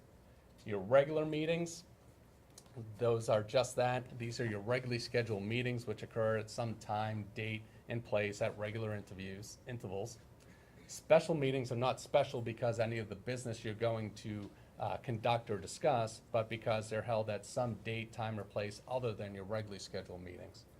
And your emergency meetings are those that are held only when necessary to respond to some unforeseen occurrence or condition requiring your immediate attention. So regular meetings don't have to be individually noticed. The date, time, and place for these meetings is typically set by resolution at your first meeting following town meeting, your organizational meeting. It can also be set by charter, ordinance, or bylaw. And this meeting schedule must also be available to any person upon request, and we would recommend posting it some prominent location in the city, if not more locations. Your special meetings, the time, place, and purpose of them has to be publicly announced at least 24 hours prior to the meeting by posting notices in or near the clerk's office and at least 2 other designated locations, giving oral or written notice to members of the public body unless previously waived. So sometimes at a board's organizational meeting, one of the items on the agenda will be for members to opt out of receiving that notification. Providing notice to any person who had requested written notification of your special meetings. And written request of special meetings will only apply in the calendar year in which they're requested, unless they're requested in December, in which case they'll apply to that month and the following year, following calendar year. And also notifying any press, any editor, publisher, news director of a newspaper or radio station that serves your area. Emergency meetings can be held without public announcement, without posting notices, and without 24 notice to members, provided that some notice is given prior to the meeting as soon as possible. So, situation I had with a town was that they had lost their road foreman the night of a blizzard, and they needed to plow the roads the next day, and they had no one. Can we hold an emergency meeting? Well, it's an unforeseen occurrence. Certainly, this person just up and quit, and it requires their immediate attention. So I said, yeah, I think that meets the standard of emergency meeting. They said, what notice should we provide? Fortunately, it was snowing at that time. Fortunately, the person lived relatively close to the town hall. Said, just write emergency meeting of the select board, the date, the time, just tape it on the door. Law says some notice has to be given before the meeting. That was certainly some notice. So, emergency meetings are unlike regular and special meetings in that they're topical. So by law, they can only again be held when necessary to respond to an unforeseen occurrence or condition requiring immediate attention. The standard here should be if it can wait 24 hours, then call a special meeting instead. Okay. It's important to quickly note that there are different notice requirements for different types of meetings and hearings. So all hearings are meetings, but not all meetings are hearings. That's because when you're holding a hearing, you have a quorum of members of your public body gathered to discuss the business of the public body, say for a DRB. They're hearing applications, that's the business of the DRB for development review. And so that meets the definition of a meeting. And because they're more specific, these are the notice requirements that are going to, oh, sorry, I think I went too far. These are the notice requirements that are going to control. So for a development review board hearing, for conditional use review, variances, ZA appeals, there's date, place, and purpose of the hearing has to be provided at least 15 days prior by publication in a newspaper, posting in 3 or more places, written notification to the applicant and to all adjoining property owners. Okay. So in this example, the DRB wouldn't also have to notice a regular or special meeting unless it was conducting some non-hearing business. So that's what I mean. The more specific notice requirement is going to control. Now, in addition to publicly noticing your meetings, the open meeting law requires that you also have an agenda, which is great to see that you have. The word agenda isn't defined in the law, so again, we did just what we did with the word quorum. We looked to the dictionary for guidance, because the law does not say what an agenda is supposed to include. And the dictionary says that an agenda is a list or outline of things to be done, subjects to be discussed, or business to be transacted. It has to be posted at least 48 hours prior to a regular meeting, 24 hours prior to a special meeting, in or near the city office and at least 2 other designated public places in the city, to a website if one exists that it maintains or designates as the official website, and it has to be made available to anyone upon request. There's no agenda required for an emergency meeting, which makes sense as you typically don't know you're going to have an emergency meeting until the last minute. Even if the law didn't require you to have an agenda, which again it does, having one is just a basic courtesy, not only to your fellow board members, but also to members of the public, so that they can adequately prepare and decide whether or not they should take time out of their lives to attend the meeting. And in addition to informing the public and your fellow board members what exactly it is you're going to be discussing and what business you're going to be transacting, agendas serve as a helpful roadmap by providing direction to your meetings. Now, the law not only explicitly requires that the public bodies compose and post an agenda, but it also limits how they may be altered. Any additions or deletions to an agenda have to be made as the first order of business of your meeting, which is why we would recommend having that as the first item on your agenda after you convene. Other adjustments, such as postponing an agenda item or rearranging the order, can be made at any time during the meeting. We would recommend using the same standard for adding business to your agenda that we would recommend for holding an emergency meeting, which is to ask yourself, is this something that is an unforeseen occurrence or condition that requires our immediate attention? If the answer is no, and it can wait until the next regular or special meeting, then add it to that meeting's agenda instead. And why this standard? Because the law doesn't give you carte blanche authority to make any and every addition to the agenda as long as it was done as the first order of business.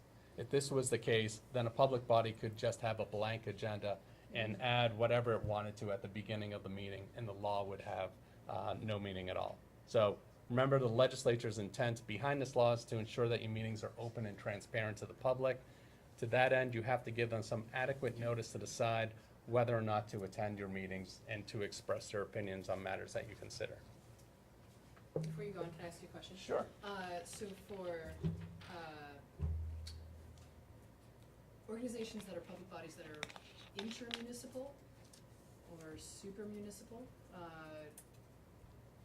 do we have to post agendas and warn them?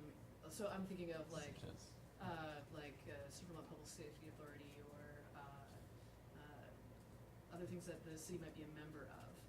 I think of CV Fiber. EC Fiber, Capital yes, CV Fire. Fiber, or even like the Regional Planning Commission. Regional Planning That Commission. kind of thing.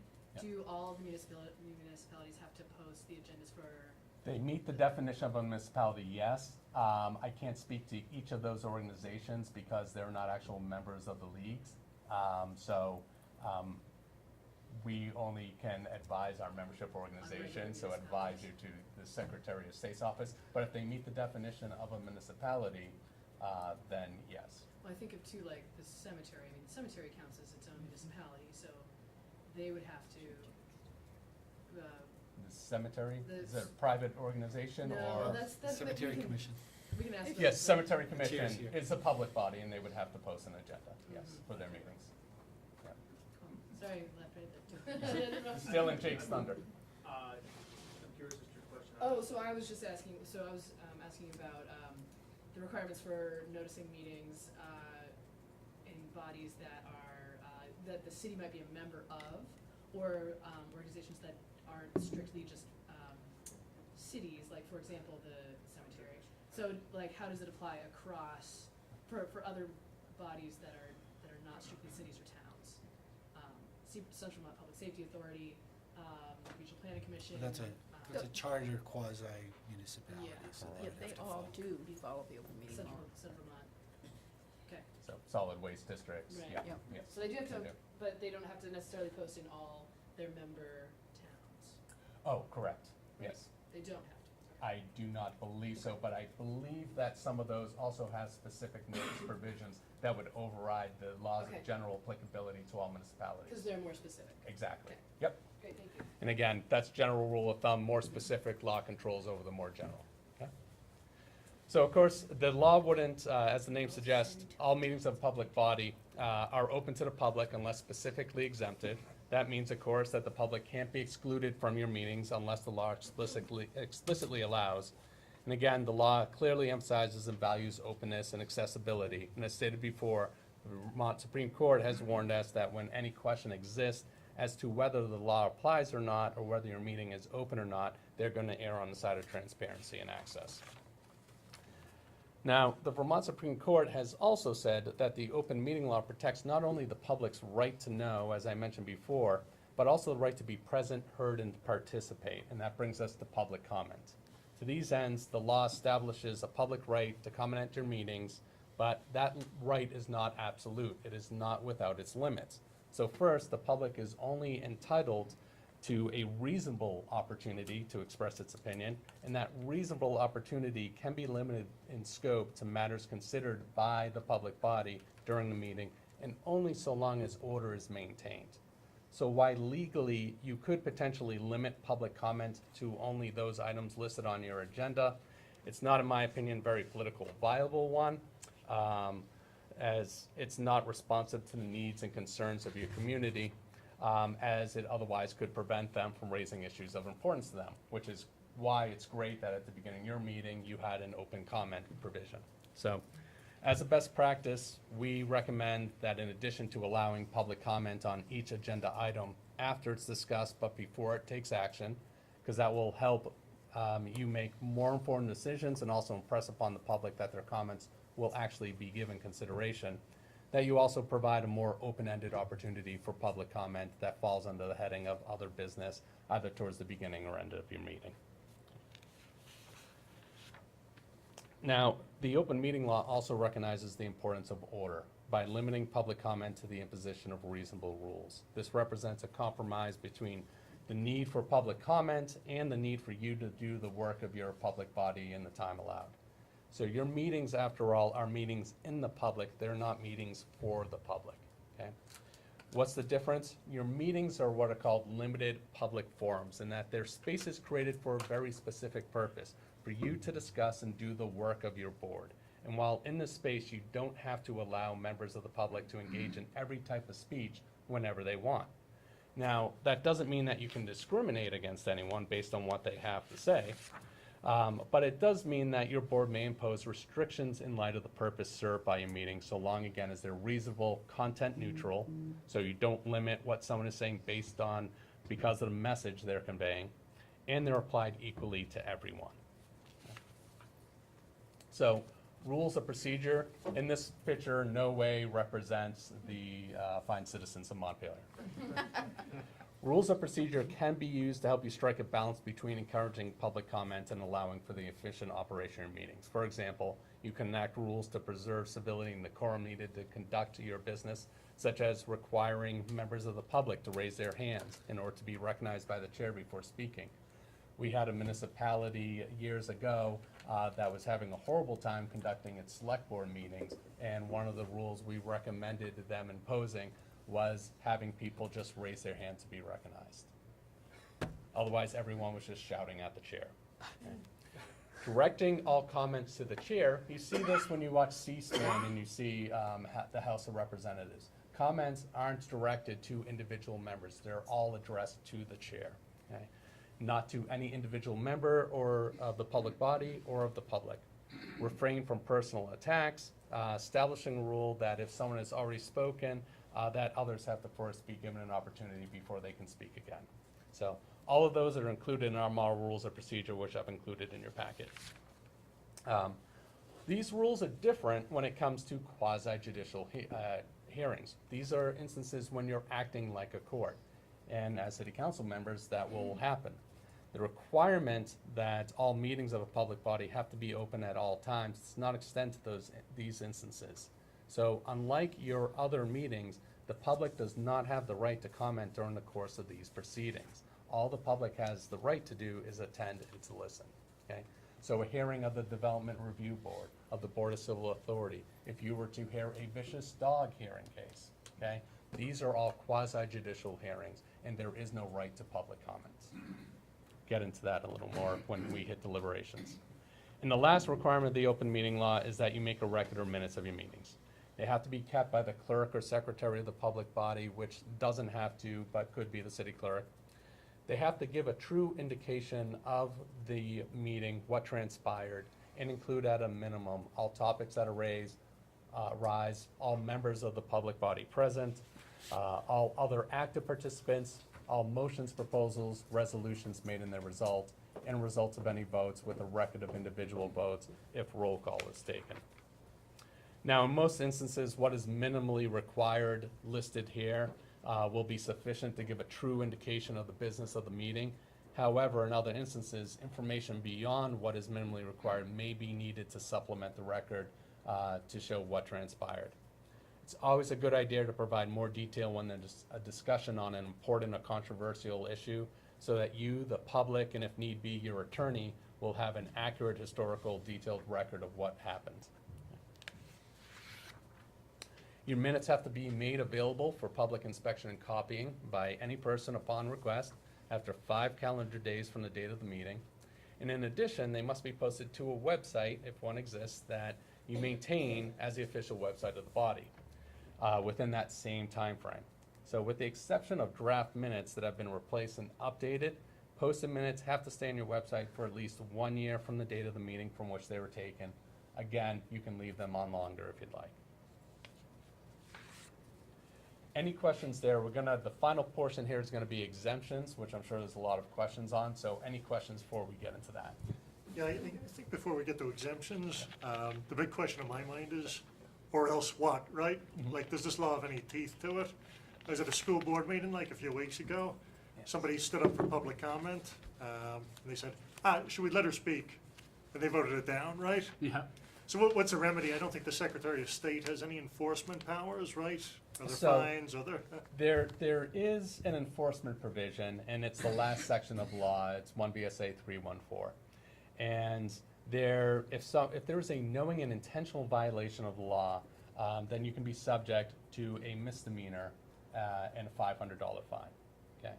There can also be a potential civil action brought against the city council. And it could be that whatever actions you took at your meeting are determined not to be binding. Okay. So there is criminal liability exposure for individual members. And I have not heard of anyone having a criminal action brought against them for this reason. Know that the standard here is knowingly, the person knew what they were doing was wrong, okay, and intentionally, they did it anyways. So it's a relatively high bar. And prosecution would have to provide proof beyond a reasonable doubt, okay? So that's for your kind of individual exposure. And that applies to someone who violates the law, someone who violates the law on behalf of someone else or at the behest of someone at the direction of the body, or participates in a wrongful exclusion of someone from the meeting. A complaint would have to be brought against the city for violating the open meeting law 1 year after the meeting at which the alleged violation took place. And someone would have to notify the board in writing of the specific violation and request a specific cure. There is then a time frame for responding, which we've included in your packet. I won't get into right now. But it's basically that the board can either acknowledge the violation and take specific steps to cure it within, I believe it's a 14-day time frame after they address the allegation, or they can state that no violation actually occurred. Okay? At that point, what can happen is that anyone who is aggrieved by the act of the board or the non-action of the board can bring an action in Superior Court, or the Attorney General's office can do so as well. Okay. And then we get to a point where the city would be defending itself in a court action. So those are kind of the violations and enforcement mechanism. Okay.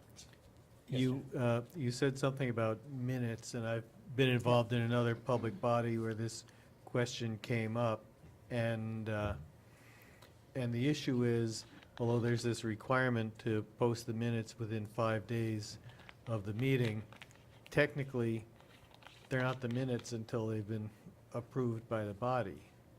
Well, there is no requirement in the open meeting law that minutes of a public body actually be approved. Okay. Now, it's certainly a best practice because everyone can agree on what the record was, but there is no explicit requirement. What most boards do in order to meet that 5-day requirement is that and it's a 5 calendar day requirement. I think there was a move at the legislature to increase it, and it didn't get anywhere last session, is to if you do approve minutes, to mark the ones you're putting up within that 5-day time frame as draft or subject to approval, okay? And then replacing them with the approved minutes, which may be a week or so after the fact. Okay, thanks. So. We do have more questions and answers regarding minutes as well in our frequently asked questions. Okay. So our last session here is on exemptions. So that was what the open meeting law requires of you, but not everything you do as a public body is covered by the open meeting law. There's going to be times when a quorum of you can actually interact and the law has no application. And a lot of these provisions were added this last legislative session with Act 166.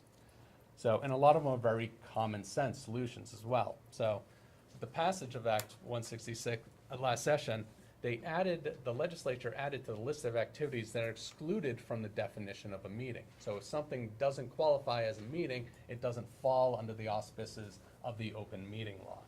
So these are the things that you can do that you don't have to comply with everything we just went over.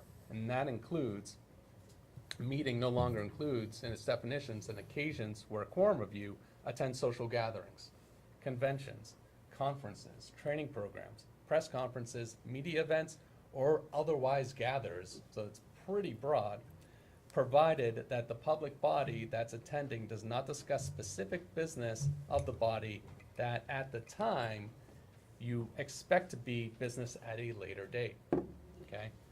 So what was this change in the law intended to cover? Well, for example, my organization conducts day-long seminars such as our Select Board Institute.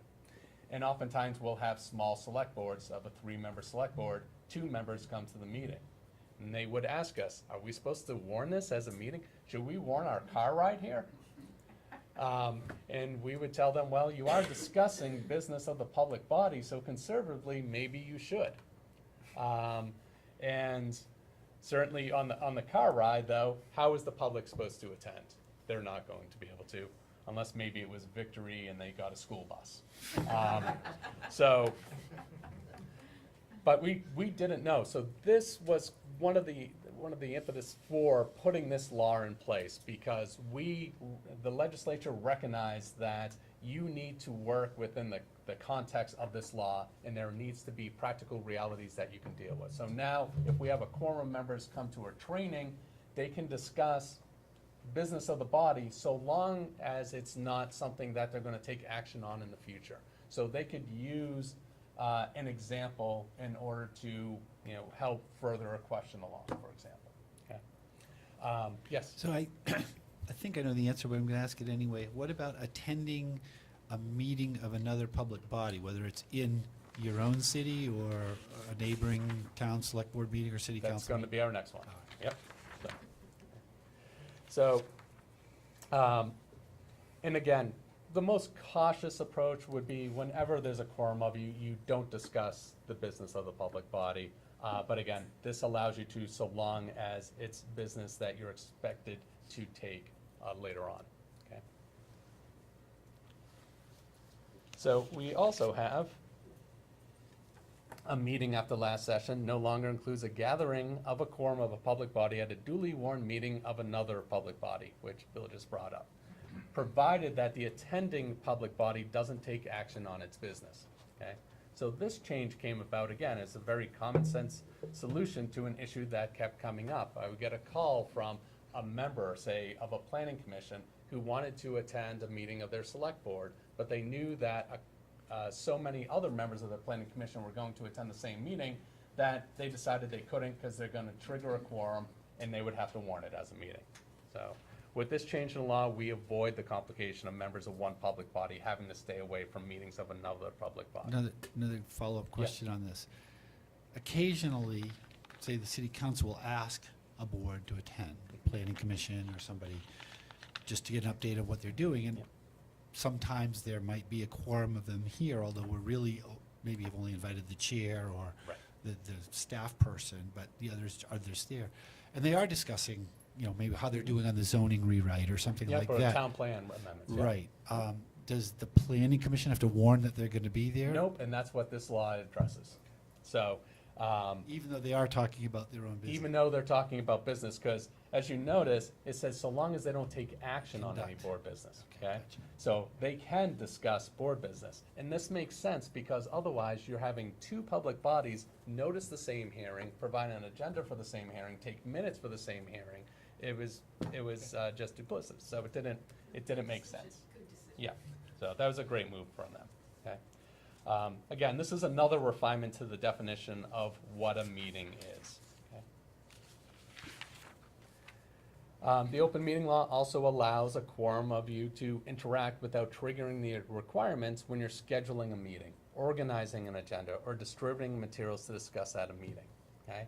And because this falls outside the range of the open meeting law, it is not considered a meeting. You can do this by whatever means you'd like. You can do this as an email.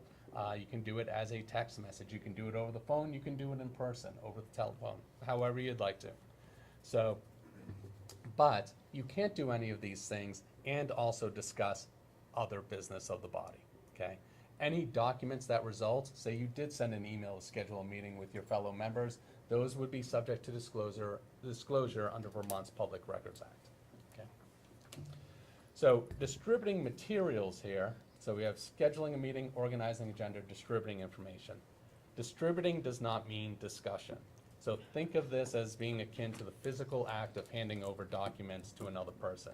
It's acceptable to hand those documents over, but it's not acceptable to have a discussion about those documents as well. What is acceptable here is this one-way communication. Once there's a response to distribution, that communication turns into a discussion, and that discussion, as we spoke of earlier, if it involves a quorum of the members, could constitute a meeting. So, inadvertent, I'd say, violations of the open meeting law, especially those that arise through the use of electronic communication, can be reduced if email and text messages are principally employed to transmit information to a body's information concerning these purposes. Okay, you're transmitting information, you're scheduling a meeting, you're organizing an agenda.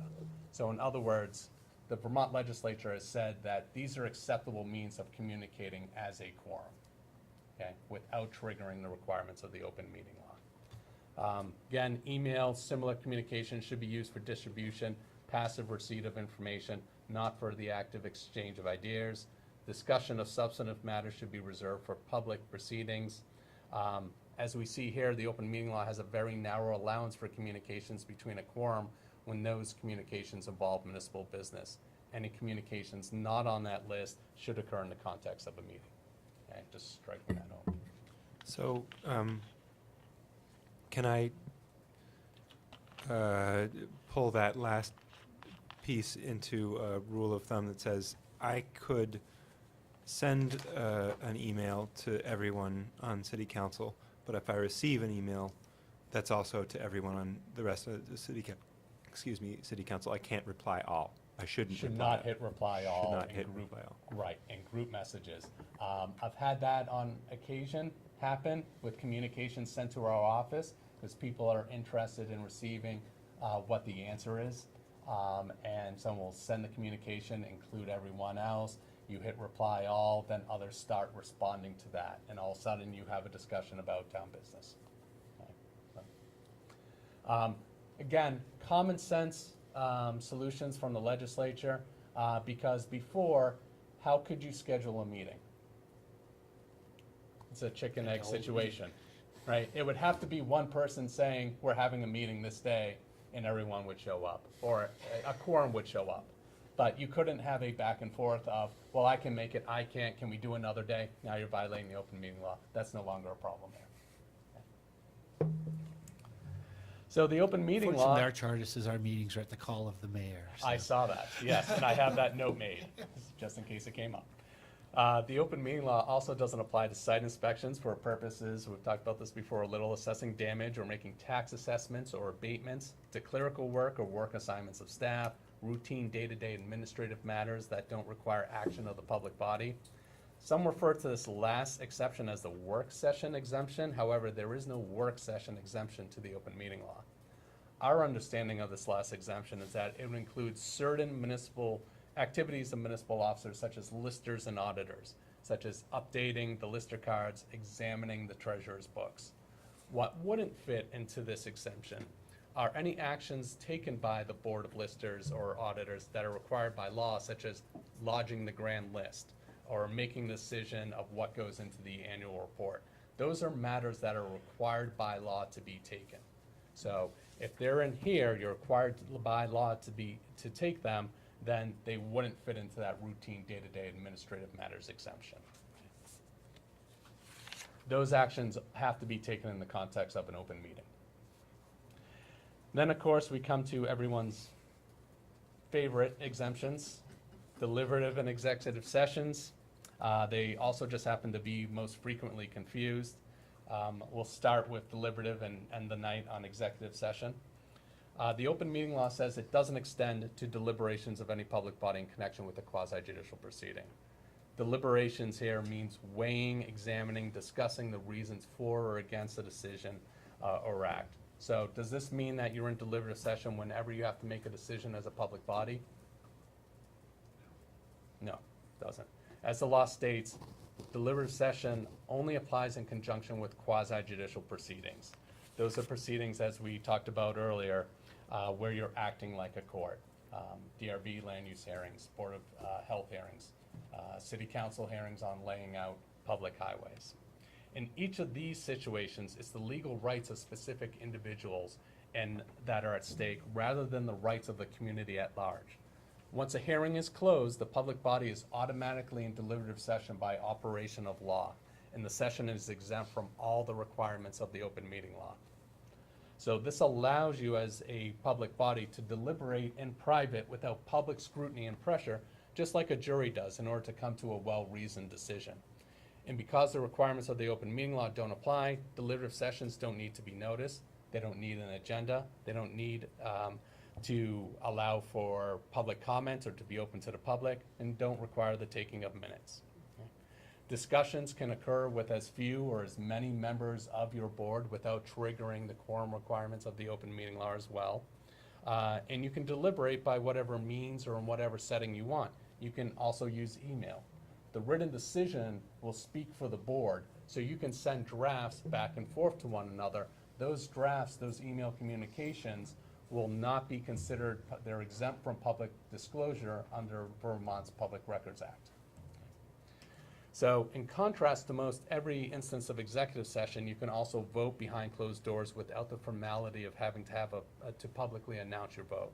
And again, that's because the law explicitly provides that written decisions don't need to be adopted in the context of an open meeting if they're going to be a public record. Finally, your board doesn't have to use deliberative session if it doesn't want to. It's more than free to deliberate in public. Now, in contrast to deliberative session, executive session is a closed meeting within a public meeting, if that makes any sense. The law permits public bodies to exclude the public from a portion of an open meeting in order to discuss certain topics specifically allowed for under the law. So as with deliberative session, there's nothing in the law that requires the use of it, although it's certainly recommended in certain circumstances. It's another exception to the general rule that all meetings of a public body have to be open to the public at all times. Use of this exemption will be strictly construed by the courts, which means that any reasonable doubt will be resolved in favor of not using it. You can't just enter executive session. There are certain conditions that have to be met first. One, there has to be a motion that indicates the reason for entering an executive session. That reason has to be one of the ones permitted in law. There has to be an affirmative vote of the majority of the members present. So this is a different standard than the rule of general applicability that you can only take action with a majority of the total of your membership. Here, it's a majority of the members present, which is going to be a quorum.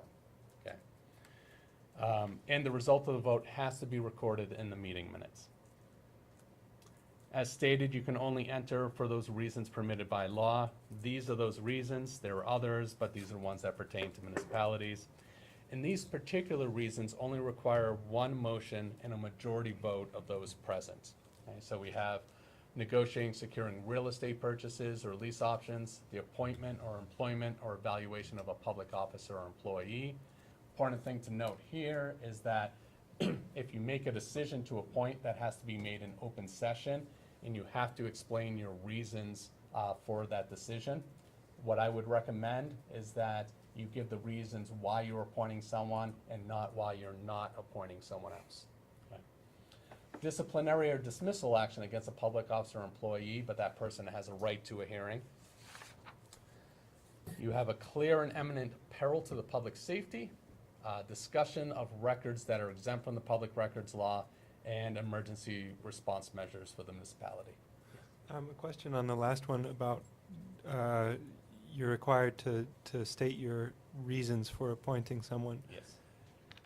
You're required every time you appoint someone to explicitly state why? If you're going into executive session for that purpose and then coming out, then you have to make your decision in open session and explain the reasons why. Now, you could decide just to appoint in open session, in which case you don't have to give reasons for it. Yeah. Okay. But this is a condition of utilizing executive session. Okay. Okay. I'm imagining Playing that out. Yeah, only because often it feels like we appoint people because there's a vacancy and it needs to be filled, and There I you don't go. know. That's a reason. Yeah. Yep. Okay. We might not go into executive session for that. Yeah. Sometimes we don't do that if there's one person for one slot. Right. It doesn't have to be a lot said. I mean, we usually No. say something about why, just why don't you say something, right? Exactly, some reason. So the motion for entering executive session for these reasons, again, is one motion, has to indicate the nature of the business of the executive session, and should, but doesn't have to, it's not required to, cite the specific statutory citation for doing so. So the proposed motion should include as much detail as possible without undermining why you're actually going to executive session in the first place. So for example, if you're going into executive session to conduct an employee performance appraisal, you could say something to the effect of, because it's time for the zoning administrator's annual performance evaluation, I move that we enter executive session to discuss the evaluation of a public officer or employee pursuant to Title I, Section 313A3 of Vermont statutes. Simple enough. For the following reasons for entering executive session require a finding by you that utilizing them that premature general public knowledge would place the public body or person involved at a substantial disadvantage. So you have to find, for going into executive session for this reason, that premature general public knowledge would place the public body or person involved at a substantial disadvantage. This was a legislative change a couple of years ago, but it was actually required of you in 1993 in the Trombley case by the Vermont Supreme Court, and the legislature just recently explicitly put it in the law so that you know to follow it. So to enter executive session for any of these reasons, and you can see it's for contracts, labor relation agreements, arbitration, mediation, grievances, probable civil litigation of which the public body is a party, confidential attorney-client communications. To enter into executive session for any of these reasons, we recommend that you make 2 separate motions because of that requirement. And the reason is it's not enough to just want to go in executive session for these reasons, discuss these issues. You have to demonstrate a need to do so. The cleanest way of demonstrating compliance with this requirement is to make 2 separate motions. The first one would be to find that premature public discussion of the subject would cause the city or some other person to suffer a substantial disadvantage. So for example, in the case of a contract under negotiation, the motion may be, I move to find that premature general public knowledge of the pending contract with this company will clearly place the city at a substantial disadvantage by, say for example, disclosing our negotiation strategy, okay? In this hypothetical, the substantial disadvantage would be the risk the city has of losing its competitive edge in negotiations by talking about specific contract terms in open session. If the company here were to hear that the public body talked about the maximum price it can afford to pay, then the company is not going to take anything less than that amount. Now, the second motion follows from the first and should cite the specific legal authority again for entering executive session. So for example, I move that we enter executive session to discuss the city's contract under provision Title I, Section 313. It's important that the minutes of your meeting reflect that there was a careful analysis of the need to enter into executive session before the first motion is made to demonstrate compliance. Now, I just want to give you some final thoughts on the use of executive session. It's not explicitly required by law to be listed on a meeting agenda. Some think it's poor form to put executive session on agenda because doing so presupposes that one's going to be held. Others say that the purpose of an agenda is to provide notice of what is likely to transpire, and putting it on the agenda serves that purpose. We follow the second camp. We think it's a best practice to list an executive session on your agenda, but only when you know in advance that you're likely to raise the motion. We do not recommend always putting on possible executive session as a placeholder in case something comes up. Okay? Listing it as a possible executive session signifies nothing more than you're going to take up the possibility of executive session. It also serves as a reminder to you that you're going to have to vote before you go into executive session. And also it provides a courtesy to any anticipated attendees, informing them that there may be a portion of the meeting that's going to be closed off to them for a period of time. Because it's a closed portion of an open meeting, motion again has to take place in the context of duly warned meeting. You therefore always have to have be in an open meeting first before you enter executive session. It is not open to the public. The only people that have a right to attend are members of the public body, regardless of how they voted. and anyone else that in their discretion they decide can enter.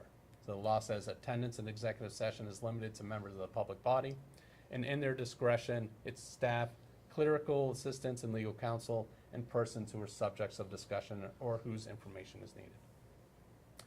Finally, while you're in executive session, no other matter can be discussed, no formal or binding action can be taken, except securing real estate options. So to take action, you have to agree to come out of executive session and take action during the course of a meeting. Minutes don't have to be taken, but if they are taken, they're not subject to disclosure under Vermont Public Records Act. Okay? Some people say that you can't take action in public in executive session, other again than for the real estate, securing real estate options, but you're going to have to come to some agreement to agree to come out of executive session, or else you're going to be in this twilight zone executive session that you can never get out of. So, A question? yes, You mentioned the motion. yes. And Use here your you mic, Donna. mentioned you can have other people there besides. Thank you. You mentioned the motion, but, and on the second slide, you mentioned the people who should be, could be in the executive session. We tend to ask people in our motion, we invite the city manager to join the council. Is that necessary? No, that's fine to ask them, because again, it's in your discretion. So it's ultimately up to the city council who enters executive session. But you say you worded in the actual motion? Usually, I mean, Yeah, we usually just say we move to go into executive session for X and include the That's fine. manager, the assistant manager, Sure. the finance director. So long whoever it as, might be. and that's a thing about voting, so long as everyone knows what they're voting for, and there's a record of it, that's fine. okay. It could be if someone has an issue with that, how it's stated, they could state, I potentially want to go into executive session, but I don't know that we should have the city manager invited. Can we break out those motions? But it is best to have it in the motion. I guess that's my question. That the board agree, yes, Yes, because okay. otherwise you could say it's just quiet acquiescence. But there should be some consensus of who's going to attend executive session with the public body, yes. Okay, thank you. I just want to observe that I feel like a while ago, we had an assumption that the city manager was invited, and so we hadn't been saying it explicitly, but it might be better to do that. And you can follow, customary practice. Again, it's so long as everyone on the council knows that they're going to executive session, what it's for, and who's being invited.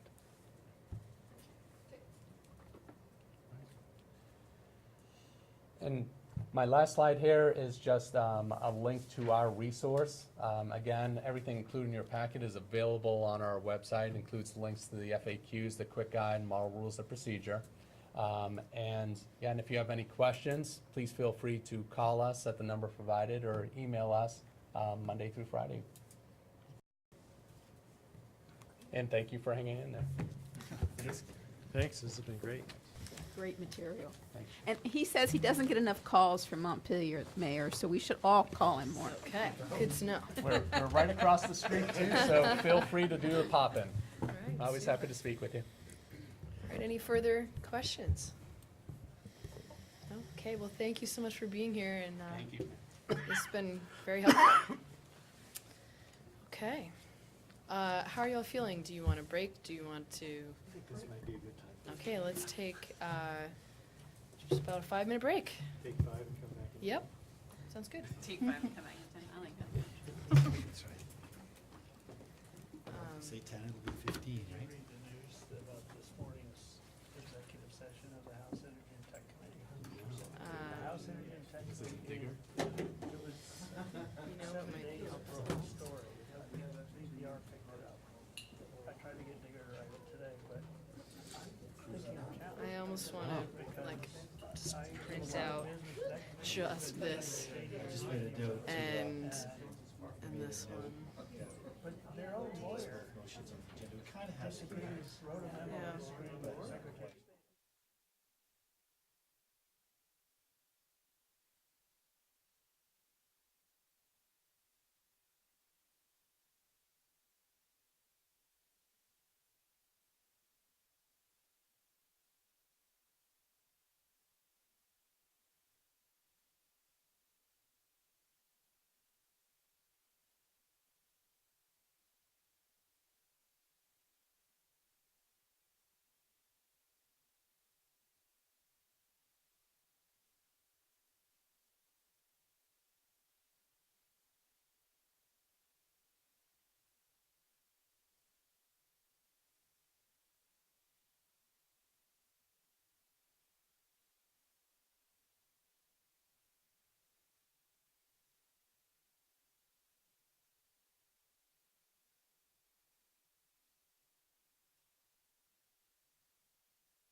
And unfortunately, they mean it, I mean. Okay, so we are coming back from our break. The next item is committee assignments. So every year we have council reps who are appointed to various committees and boards throughout the city. So how shall we take this? We have attached to the agenda last year's appointment set. So I think it probably just makes sense to take this all linearly and then perhaps have just one motion at the end, with all the aforementioned appointments. So Americans with Disabilities Committee. There's actually an error in there. I actually am the council representative to that committee, and I'm willing to stay on it. Okay, great, thank you. And anybody else interested in that one? Okay, we move on. Building Code Appeals Committee. Glenn, you were on it before. Yeah, the name. It used to be a different name of that committee, I believe, but I recognize it. Okay. And I'm told that we actually do need someone because there may be an appeal coming up. Do you mean, well, it looks like there was, Glenn was on it, and then there's a vacant. It was Rosie. It was Rosie, so we do in fact need 2 people from the council on that. Okay, so, and Glenn, are you willing to be one of those 2 people again? Yep. I will do it. Oh, thanks, Ashley. Anybody else interested? Oh, okay. Capital Complex Committee, no council rep, but we have had Paul Carnahan. Is this an appointment that we would make tonight? Not, Or not necessarily. Oh, because we'd probably need to warn that, and, I mean, I don't know that that's I think we been, looked into that last year and there was a certain term, but we'll check it out. okay, so we'll assume that we're not making that appointment tonight. Right. Okay. Capital Improvement Planning Committee. So the CIP, so last year I was on this, with Donna and Glenn. Donna and Glenn, what do you think? Or if anybody else wants, yeah, okay. I certainly like to stay on it. Glenn? Likewise, I'd like to stay on if I can. So in the past, we've also had new council members on this committee. So Lauren, if you are interested, that's fine. I'm also interested in it, but I would step down if you wanted to do it. There's a couple others I'm interested in, so I'll let Okay, I'm happy to continue on that. That committee. Anybody else interested in that one? Okay. Central Vermont Public Safety Authority. So this one. So Donna, you were on that last year. Right, the appointment, the authority asked for 2-year terms, so mine would expire when my council seat unless Okay. you think otherwise, but that's how they did it. But Tom has resigned. Donna, you might. And so Tom has resigned now. Yep. He was not a city councilor, No, but he was our rep. but he was our rep. He was an So, appointed rep from the council. And his term expired this year. so one hypothesis, and I guess I'm just looking for a bit of advice here. One hypothesis is that another council person should take that spot. Another hypothesis is that it could just be another appointment of the council. Either way. So I guess one question is there any council member interested? I guess I'm happy to do it, but I'm a little unclear sort of where the CVPSA is at. And we don't have to get into that right now. I'm happy to be the second council rep, but I'm available anytime you want to talk about it. I love it. I have been. I'll find you. So, would you like that appointment then? I will take it. Okay. Okay, Central Vermont Regional Planning Commission. There's no council rep. Again, this is one of these that, should we be making this appointment tonight? Donna isn't on that? Central I'm on Vermont? the TAC. The actual Regional Planning Commission has asked for somebody from our planning commission, and that's why Kurt is there. But Kirby. it doesn't mean there can't be a city council member also. Right, we get one rep. Yeah, you only get one rep that has a vote. Okay. So that's why it says NA. Yeah. NA for us, right. So we've appointed Kirby from Yep. the planning commission. That's what I was trying to Right. explain, Okay. from the planning commission. And so, is that an appointment that we need to make tonight? No. No, we usually don't do one.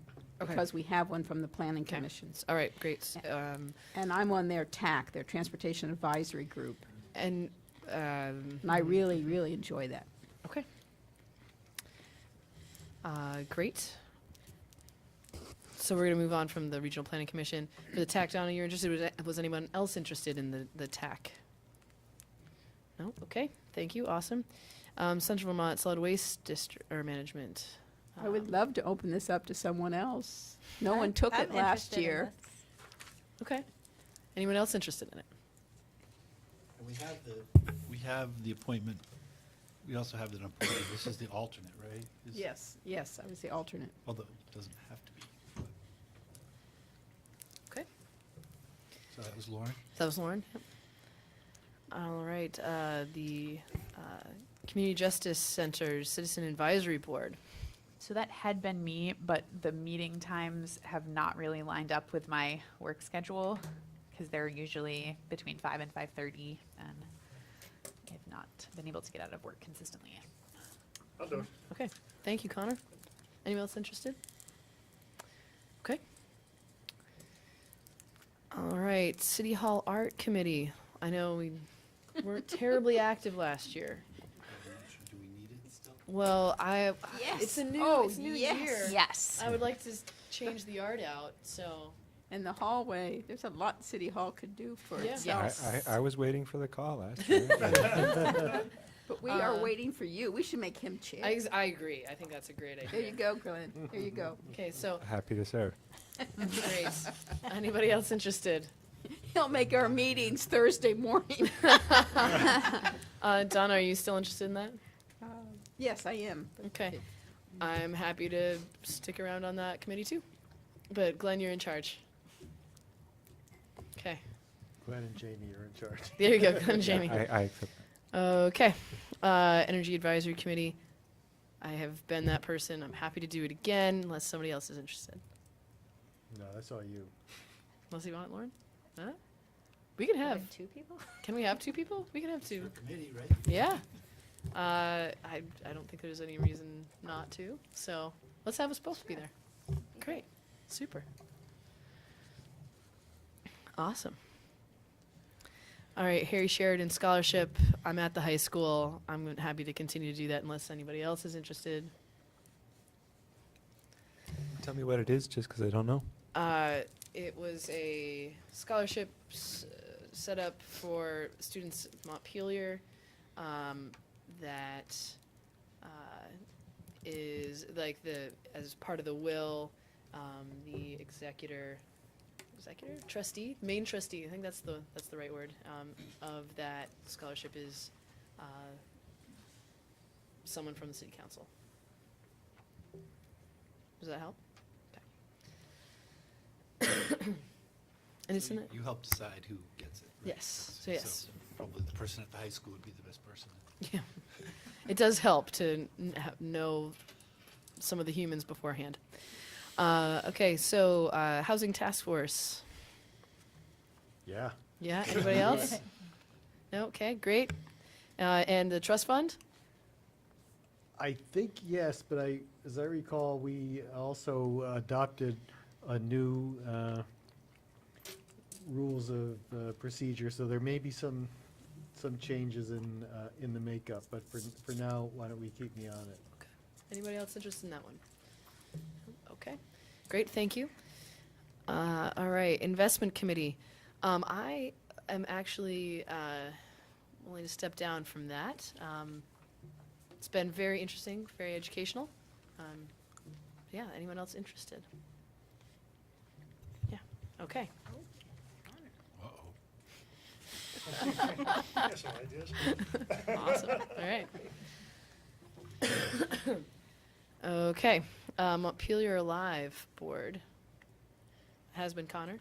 Happy to say, Okay, anybody else? it's okay. Okay. All right, the Montpelier Foundation. I wonder if we should take, we had some changes in their bylaws this year. Right, so it's the mayor or their designee. Still? Even so, I don't It was recall. the ex officio, we had a little discussion about ex officio. Ex officio. All right, so, Did they oh, file that's that, right, though? because What's that? Did they file yet? I don't know. So I would just point out though that nothing has changed if they haven't Right. filed that. Yeah, fair.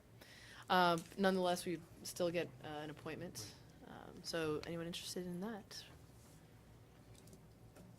Oh, thank you, Glenn. Awesome. Anybody else interested? Yes. Okay. Well, so if there are two people interested, If we only get one, I would defer. Can't you make the meetings? I suspect we only get one. Yeah. When are the meetings? Don't know. Okay. I don't know either. Well, if I'm happy to do it, and if the meetings are at such a time that there's no feasible way to make it work, Then I'll take it. I'll find you. Will Sounds you good. let us know? Yes. Okay, and then we can revisit it. Okay. Parking task force. I don't This, even know if it well, still this exists. one was sort of done. It was a task force. Or it's just the We met Demotech and, now. Well, it did with the demand management strategy, yep. but it was also interested in the replacement parking for all the construction. And I know for myself, I seem to phone off the email on that, and I have Well, no it hasn't- idea it where hasn't that is. happened. There's no, you haven't fallen off the email, because Okay. I think that was when Ken was sort of organizing, right? Right. Yeah, we haven't met for ages. Well, and we were gonna, there was Well, gonna be. We've been working on some of the ideas, but, Right, like there was gonna be a strategy right. for demand management, and remember Kevin was like out for a while, and Yeah, there were all kinds of reasons, but also we did hear that GMT was looking at the demand management, on-demand management, and we were excited about that. And we have found, one of the issues was finding a place for Capitol Plaza, and we found that. But we're still, I'm trying to, we've got someone who said they would lease parking and now won't respond to me, so. well, so one question is like, do we still need this task force? Not as a formal group, I don't. Okay. Well, and we can always reform it later as demand. Better to Well, do I'm that, just actually. really concerned that we haven't we're not further along with facing what we need during the construction season. If everything we're planning happens, we're going to need some really But it coordinated depends when parking the construction options. is too, Yep. to some extent. That's fair. I mean, I wonder if there's also some reason to follow up just on the demand management side. I already reached out actually this week to the head of GMT, asked him for an update, haven't heard back. Okay. This really seems like something that can be an administrative function rather than a public policy function like a committee.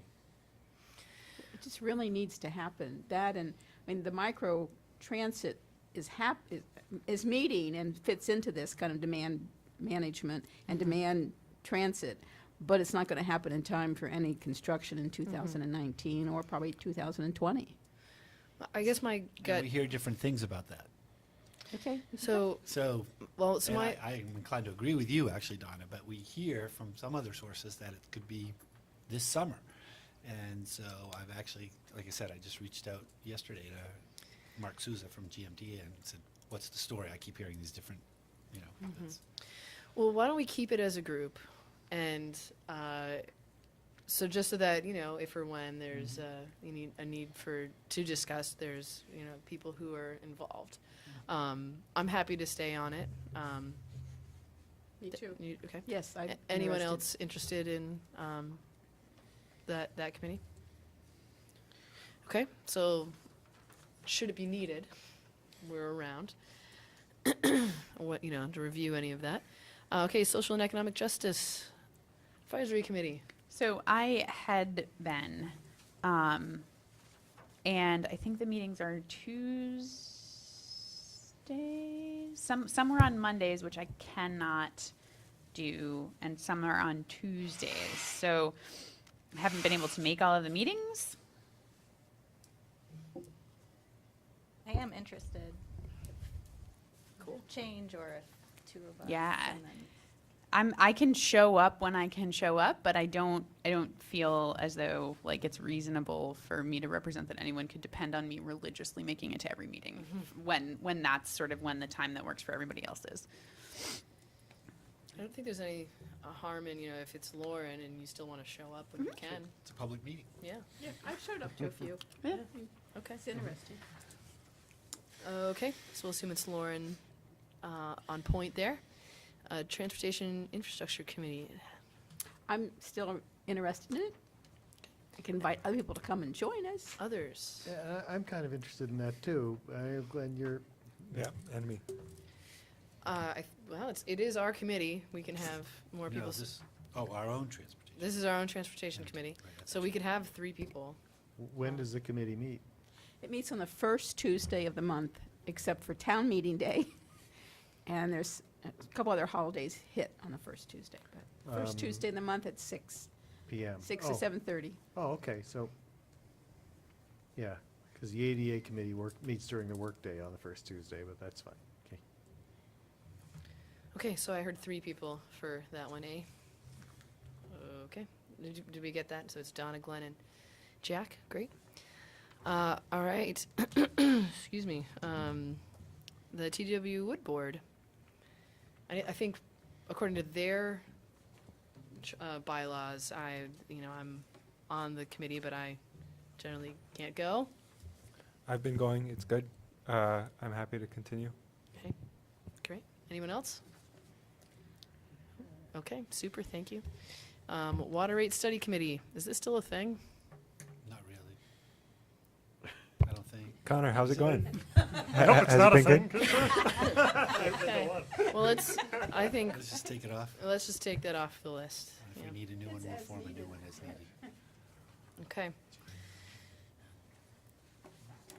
Okay, so is there a motion to approve the appointments as discussed? So moved. Second? Further discussion? Okay, all in favor, please say aye. Aye. Opposed? Okay. I do Yes. have one thing.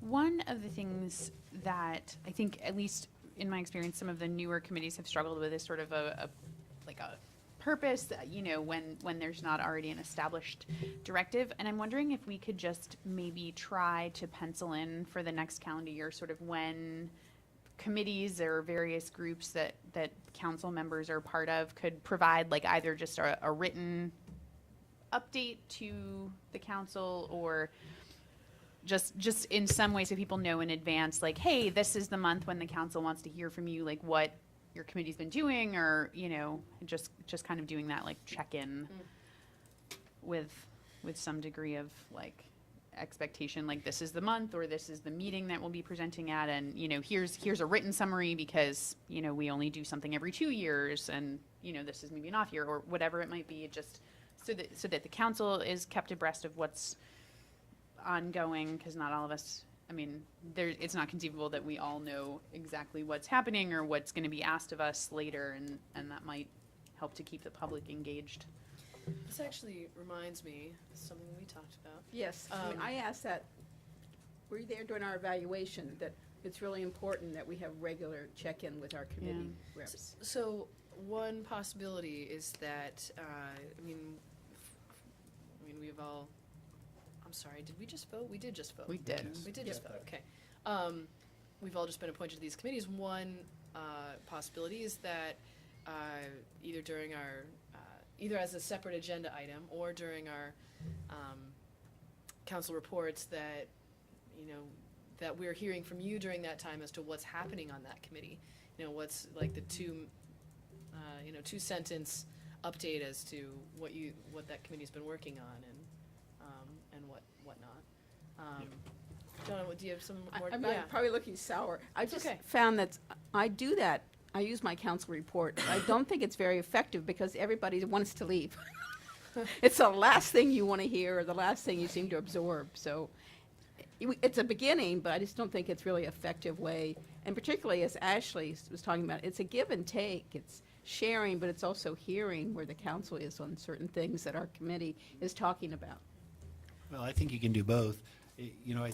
Way back when we established having council reps in all these committees, part of the goal was that the council members could keep the other council folks updated. So probably we could do that at the council reports, but also schedule times when the committee comes in, we have a more focused conversation. So but in the meantime, as things are happening, you can say, well, we're talking about this, especially if it's something that might be coming up in the future. It's well, just so you know, this committee might have something in a couple months, so just it's coming. And that is a chance for the council to say, well, wait a minute, what's that about? Maybe we want that on an agenda soon. So I'm feeling the both there, Yeah. right? Like, let's try to have updates during our council reports from the committees, but also let's have some intentional time to have updates from committees.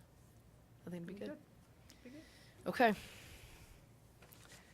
Super. Further thoughts on that? Okay, so we have an appointment to make. This is to the Central Vermont Solid Waste Management District. I think we have one applicant, Ellen, and one seat, though you were the alternate. But this is a little confusing to me because we also just appointed you, the council. As the alternate. As the alternate. Okay. Okay. I mean, Ellen's very good if Ashley doesn't mind being the alternate. The thing is, you get all the mailings, you can get on the list for the solid waste district. Oh, Lauren. Lauren, Oh, I sorry, was Lauren. like- You get all the That's right, mailings. it's Lauren, yeah. And then, you probably get about 2 or 3 times you can actually go and have a vote, but you can always go. Some of the discussions are really very meaningful to be there and be present. So I would make the motion that we appoint Alan Cheney as the rep on the Central Vermont Solid Waste Management and Lauren as the alternate. Second. Further discussion? All in favor? I- Oh, yeah. Mhm. Ellen works with me, and I can just tell you that Ellen is very enthusiastic about this stuff. She's very committed to this area, and I think she's really good for this. Awesome. Great. Further discussion? All right, all in favor, please say aye. Aye. Opposed? Super. Thank you, Lauren. And we'll pass on our thanks to Ellen. So, and when you let the solid waste district know, make sure they get contact information for Lauren, if you would. Is your city website up? I mean, do you have your city email? Yeah, thanks. Okay, we have one more appointment to make. Kate McCann was the only applicant for 2 vacant seats on the Transportation Infrastructure Committee. Yeah, go ahead. I'd like to move to appoint Kate McCann to the Montpelier Transportation Infrastructure Committee. Second. Further discussion? All in favor, please say aye. Aye. Aye. Opposed? So there was one vacant seat. You appointed 3 council members, where we had 1, so you could just maybe leave the other one There's vacant. actually 3 vacant Oh, seats. perfect. So you just fill two of the 3. Okay. So we don't actually need to, oh, I'm sorry, thank you for that clarification. That was not clear. I don't think they all got reported, Okay. because that was the organization I was asking Garrett about. Okay. When it, Okay. Okay, perfect. Great. So we have no other regular business. So council reports. So just so you know, Lauren's time for councilors to share pretty much anything, really. But we'll start with Don and we'll go around this way. Okay, so the Infrastructure Committee has just approved funding of $5,200 towards a covered bike rack that will go out here where the current bike rack is in front of City Hall, or the side of the front of City Hall. And the Complete Streets Committee really has been the one taking the initiative and worked with Northfield University to get a design. At one point, Norwich is going to do the labor, but they're not now. So we may have to make some collaborative to make this bike rack work at $5,200. But it's in the works, and you'll be hearing more about it. Likewise, the Parks has a new member like us who got elected. I'm not remembering her name right now. It's Cassie?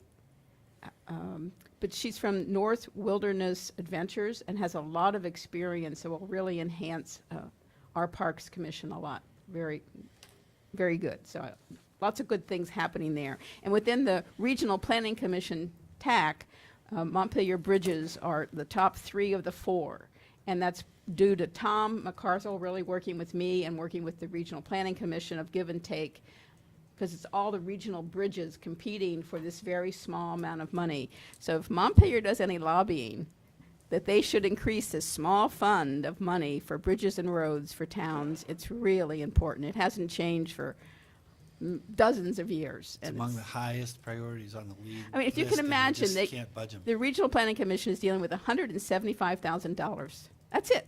That's And it it. has been And all forever. 23 towns are fighting over this, and they do it very well, very politely, but it's just not enough funds. So, Great, thank you. All right, thank you for your confidence in appointing me to the investment committee. As you remember, back in January, we made a motion to engage ESG experts to look at divesting from different groups that would violate labor rights, human rights, or good citizenship, or also run afoul of environmental justice. So I do have a group of experts who would be willing to come in and talk to us. So I would certainly bring Todd in the mix, but if anybody else wants to join us, that'd be great. Could set that up in the next couple of weeks here. Also, some things coming down the pike. I have a socially responsible contractor ordinance I've started looking at a bit. So we'd bring that up at a future meeting, just to run some of the ideas by you. And the scooter survey is back, working with Sue now to develop a robust public input process going forward, to talk about the future of scooters. As you may know, Burlington is looking at this. They had a whole process that I think we can borrow from a bit. But it looks like they're going with a company called Gotcha, which also does electric bikes, and I think golf carts. So just a few things in the pipeline there. Thanks very much. Going to report from my committee, the Wood Board. And Donna, I want to say, it's true that sometimes I want to leave at the end when we're in council reports, but sometimes I want to leave at the beginning. So I think there's no terrible difference. Yeah. But no, the Can you use it? Oh, it's up here. Oh. Thank you. Good call. Thank you, Sorry. Stevie. So reporting from the TW Wood Gallery, they are in the middle of a search for a new executive director. After a couple of years, Ginny Callan is stepping down, and I would, well, I'm really looking forward to that process. Applications are due on Friday, I think, that's the 15th, and it's an exciting time for the Wood. They're also working on an elevator for the building, the Center for Arts and Learning. It's I think it's a 4-story building, and the elevator is going to have 5 stops, and it's not going to stop on the top floor because it's 2 buildings tacked together. So it's surprisingly expensive for a short elevator, but they are working hard, and it should be great. And there are a couple of great shows up at the Wood right now, including a show of paintings by local Ray Brown, and not this Thursday, but the following Thursday there will be a film premiere of a movie by Nat Winthrop on Ray Brown's painting and his life at the Wood. You should all go. I think it's 5 to 7 Thursday next week at the Wood. I was really pleased to see in the report this past Friday that there's a really cool snowplow tracker online that DPW is setting up, and I'm not sure if it's officially fully launched yet, but you can find it, and I think that's great. And I will be at Bagito's as usual tomorrow morning, 8:30 to 9:30, if anyone has anything they would like to talk about. Thank you. Ashley. I would just like to thank all of District 3 who came out to vote on town meeting day. And I am very aware of some of the significant concerns that people have raised about the energy efficiency ballot item. And I've had lots of conversations with folks about this, and sort of did my best to explain sort of what I envision as being the path forward from that. And so I just want to put out there that I'd like to start those conversations as soon as possible, just in terms of like even what the council was thinking with this, because I think with community collaboration and input and bringing stakeholders together a lot earlier on in the process, but, you know, I'd even say we should probably do that before it even comes up to go to the legislature next session. I think that those conversations are really, really worthwhile. I have a lot of friends who've been looking for places to live here, and there's very few options in terms of rentals. And so I want everybody to know that you know, the margin was small, but I think that with the council support and with community support and just really bringing everybody together up front to sort of talk about concerns and figure out, you know, a path forward together, we could do some really meaningful work.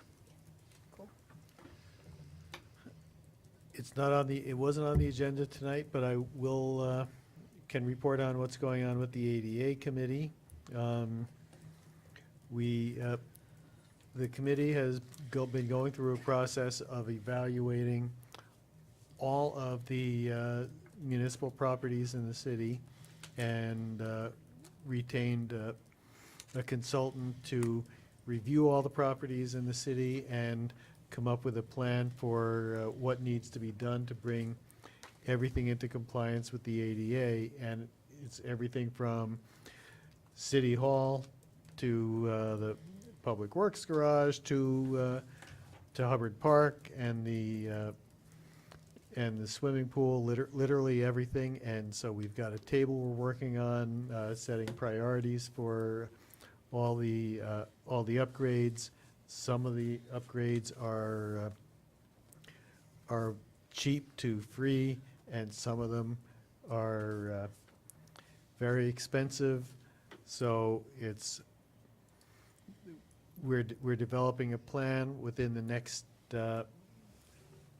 probably in April or May, we'll be coming to the council to make a presentation, with the plan being that we would have a plan in place by June 1st, I believe. And so there's a lot of good work that's been done already, and keep your eye open for it. Well, I'm really excited to be here and appreciative of the voters in District 1, and really have a lot to learn. So please, anyone, contact me anytime. My info's up on the City Council website, and would love to just learn about issues that you all care about and that we might be working on. So look forward to just kind of rolling up my sleeves and getting to work. And I bring a background on environmental issues and really interested in racial justice, economic inequality issues. Also bringing the perspective of having young children, as you saw at the beginning, my loud and rambunctious children. So, how we're making the city a great place for young families. So really look forward to working with you all, and excited to be here. Great. So I would just add congratulations again on your re-election, and welcome, Lauren. I know I said that at the beginning, but it's worth repeating. So glad to have you all here again, or for the first time. So just to update a little bit about the Energy Committee that I've been on. We're working on lots of different things, so I won't get into a lot of it. I mean, it's everything from like projects that are potentials for the Green Revolving Loan Fund, to continuing to be in touch with people from the Water Resource Recovery Facility project to help make sure that's going smoothly, or staying updated on that. There's a lot of talk about biodiesel right now as a potential for fleet vehicles, as well as in heating buildings. And there's a lot of logistic questions around both of those things, but those are things that we think may be able to be worked out. So we're excited about biodiesel as a potential. So more about that hopefully soon.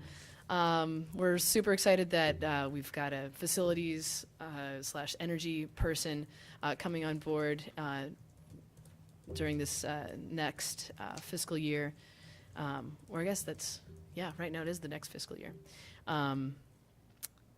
And I guess I'll leave it at that for now. Lots of work going on around weatherization,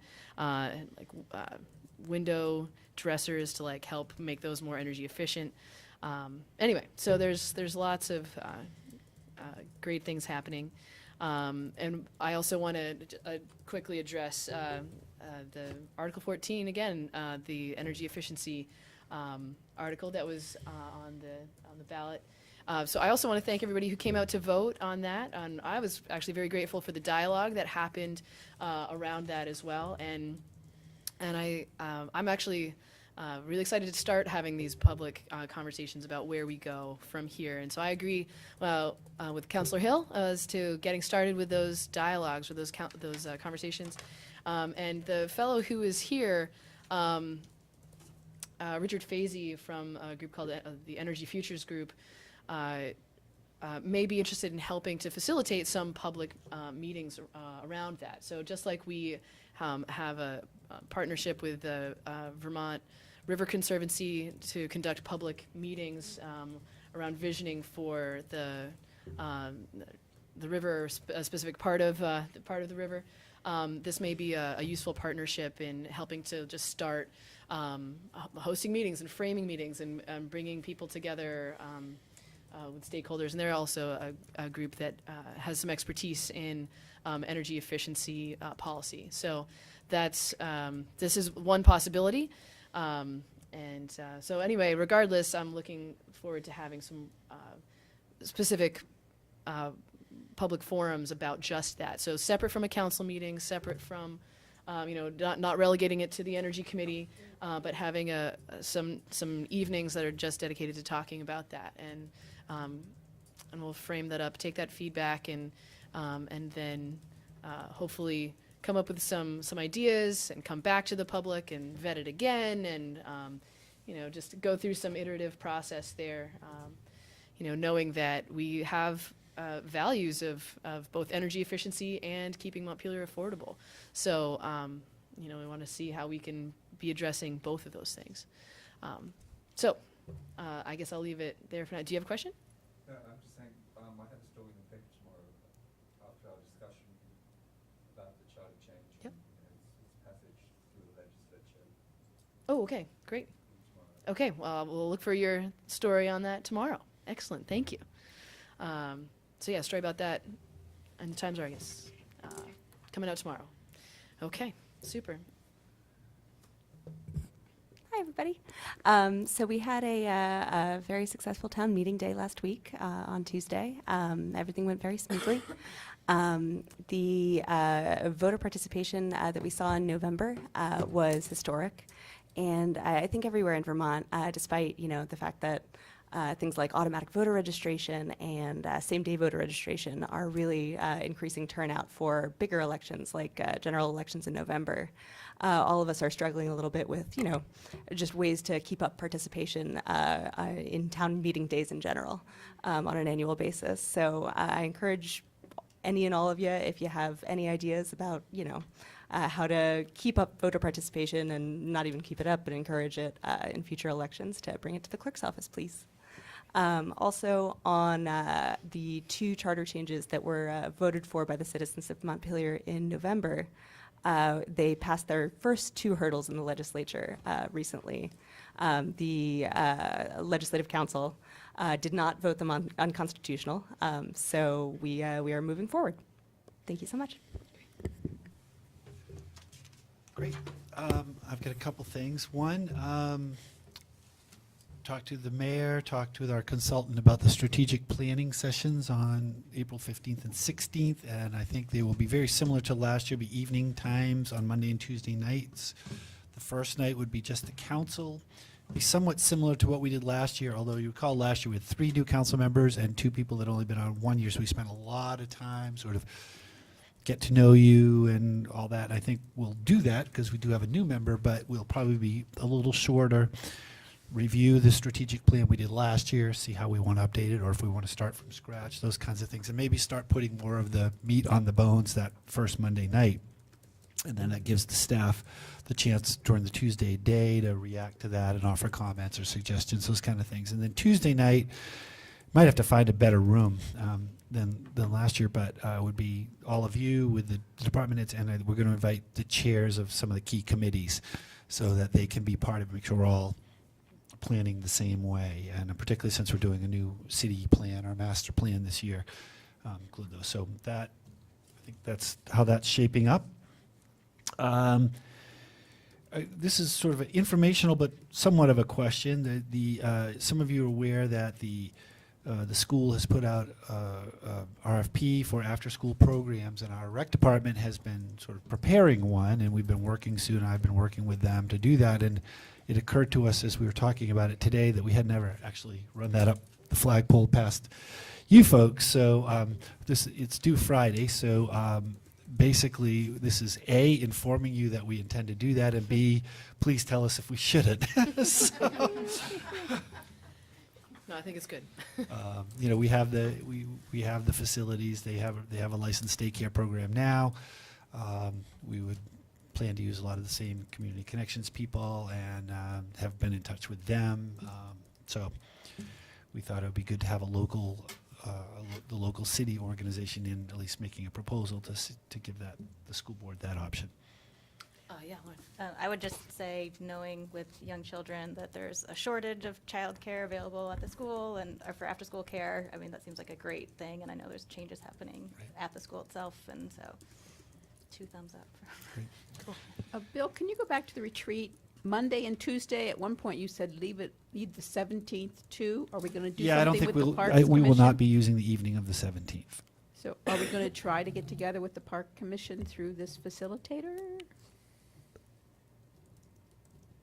Maybe we should talk about, well, I mean, I think the Parks Commission would be at or at least a representative of the Parks Commission would be at the night of the 16th.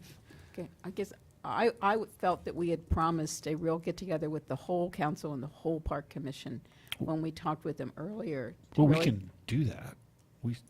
I don't know, we just don't have, I'm not sure what I think she's flying out on the 17th, so I just don't know if we would be able to do it that evening. So unless we can do a daytime one, which I doubt. Okay. But we could schedule another one. We'd be happy to do that. We could get a different facilitator, just a meeting facilitator. I would propose that we do something. Yeah, no, we I need think it that's with right. the whole commission and the whole council. So if it's not then, we should start scheduling something in. Right. Happy to do that. Was I the only one remembering that? No. Okay. No, we talked about doing that. Okay. I have one more thing, just quickly. We're not pushing any panic buttons, but we would say that it's supposed to warm up on Friday and have rain, get into the 50s. There is a lot of snow. Ice is still pretty thick on the river. USGS tells us it's about 1.5 feet thick, which can break up into big chunks. So we did have an emergency team meeting today, call with the National Weather Service. We're doing it again Friday. We'll be sending out notices, probably Vermont Alert, just reminding people that if you have a basement that floods, maybe get your stuff out. This is the time of year that these things happen. Of course, we never know. We don't think conditions will happen this weekend, but you never know. So just so you know, we're in active planning mode and active sort of alert and assigning people to have duty and monitoring everything that's going on. Like I said, we're not pushing the panic button yet, but people should be aware that there is a lot of snow, a lot of things that could melt the river, and that there's thick ice. So we need either the snow to drop or the ice to get thinner, or both, or channels to open up so the ice has a place to go. So hope for good sugaring weather, warm during the day, then night to slow things up, and then melt some more gradually. Oh, yeah, good. I have a tech question. I really appreciated Jamie posting on Front Porch Forum about Vermont Alert, because some people don't realize that.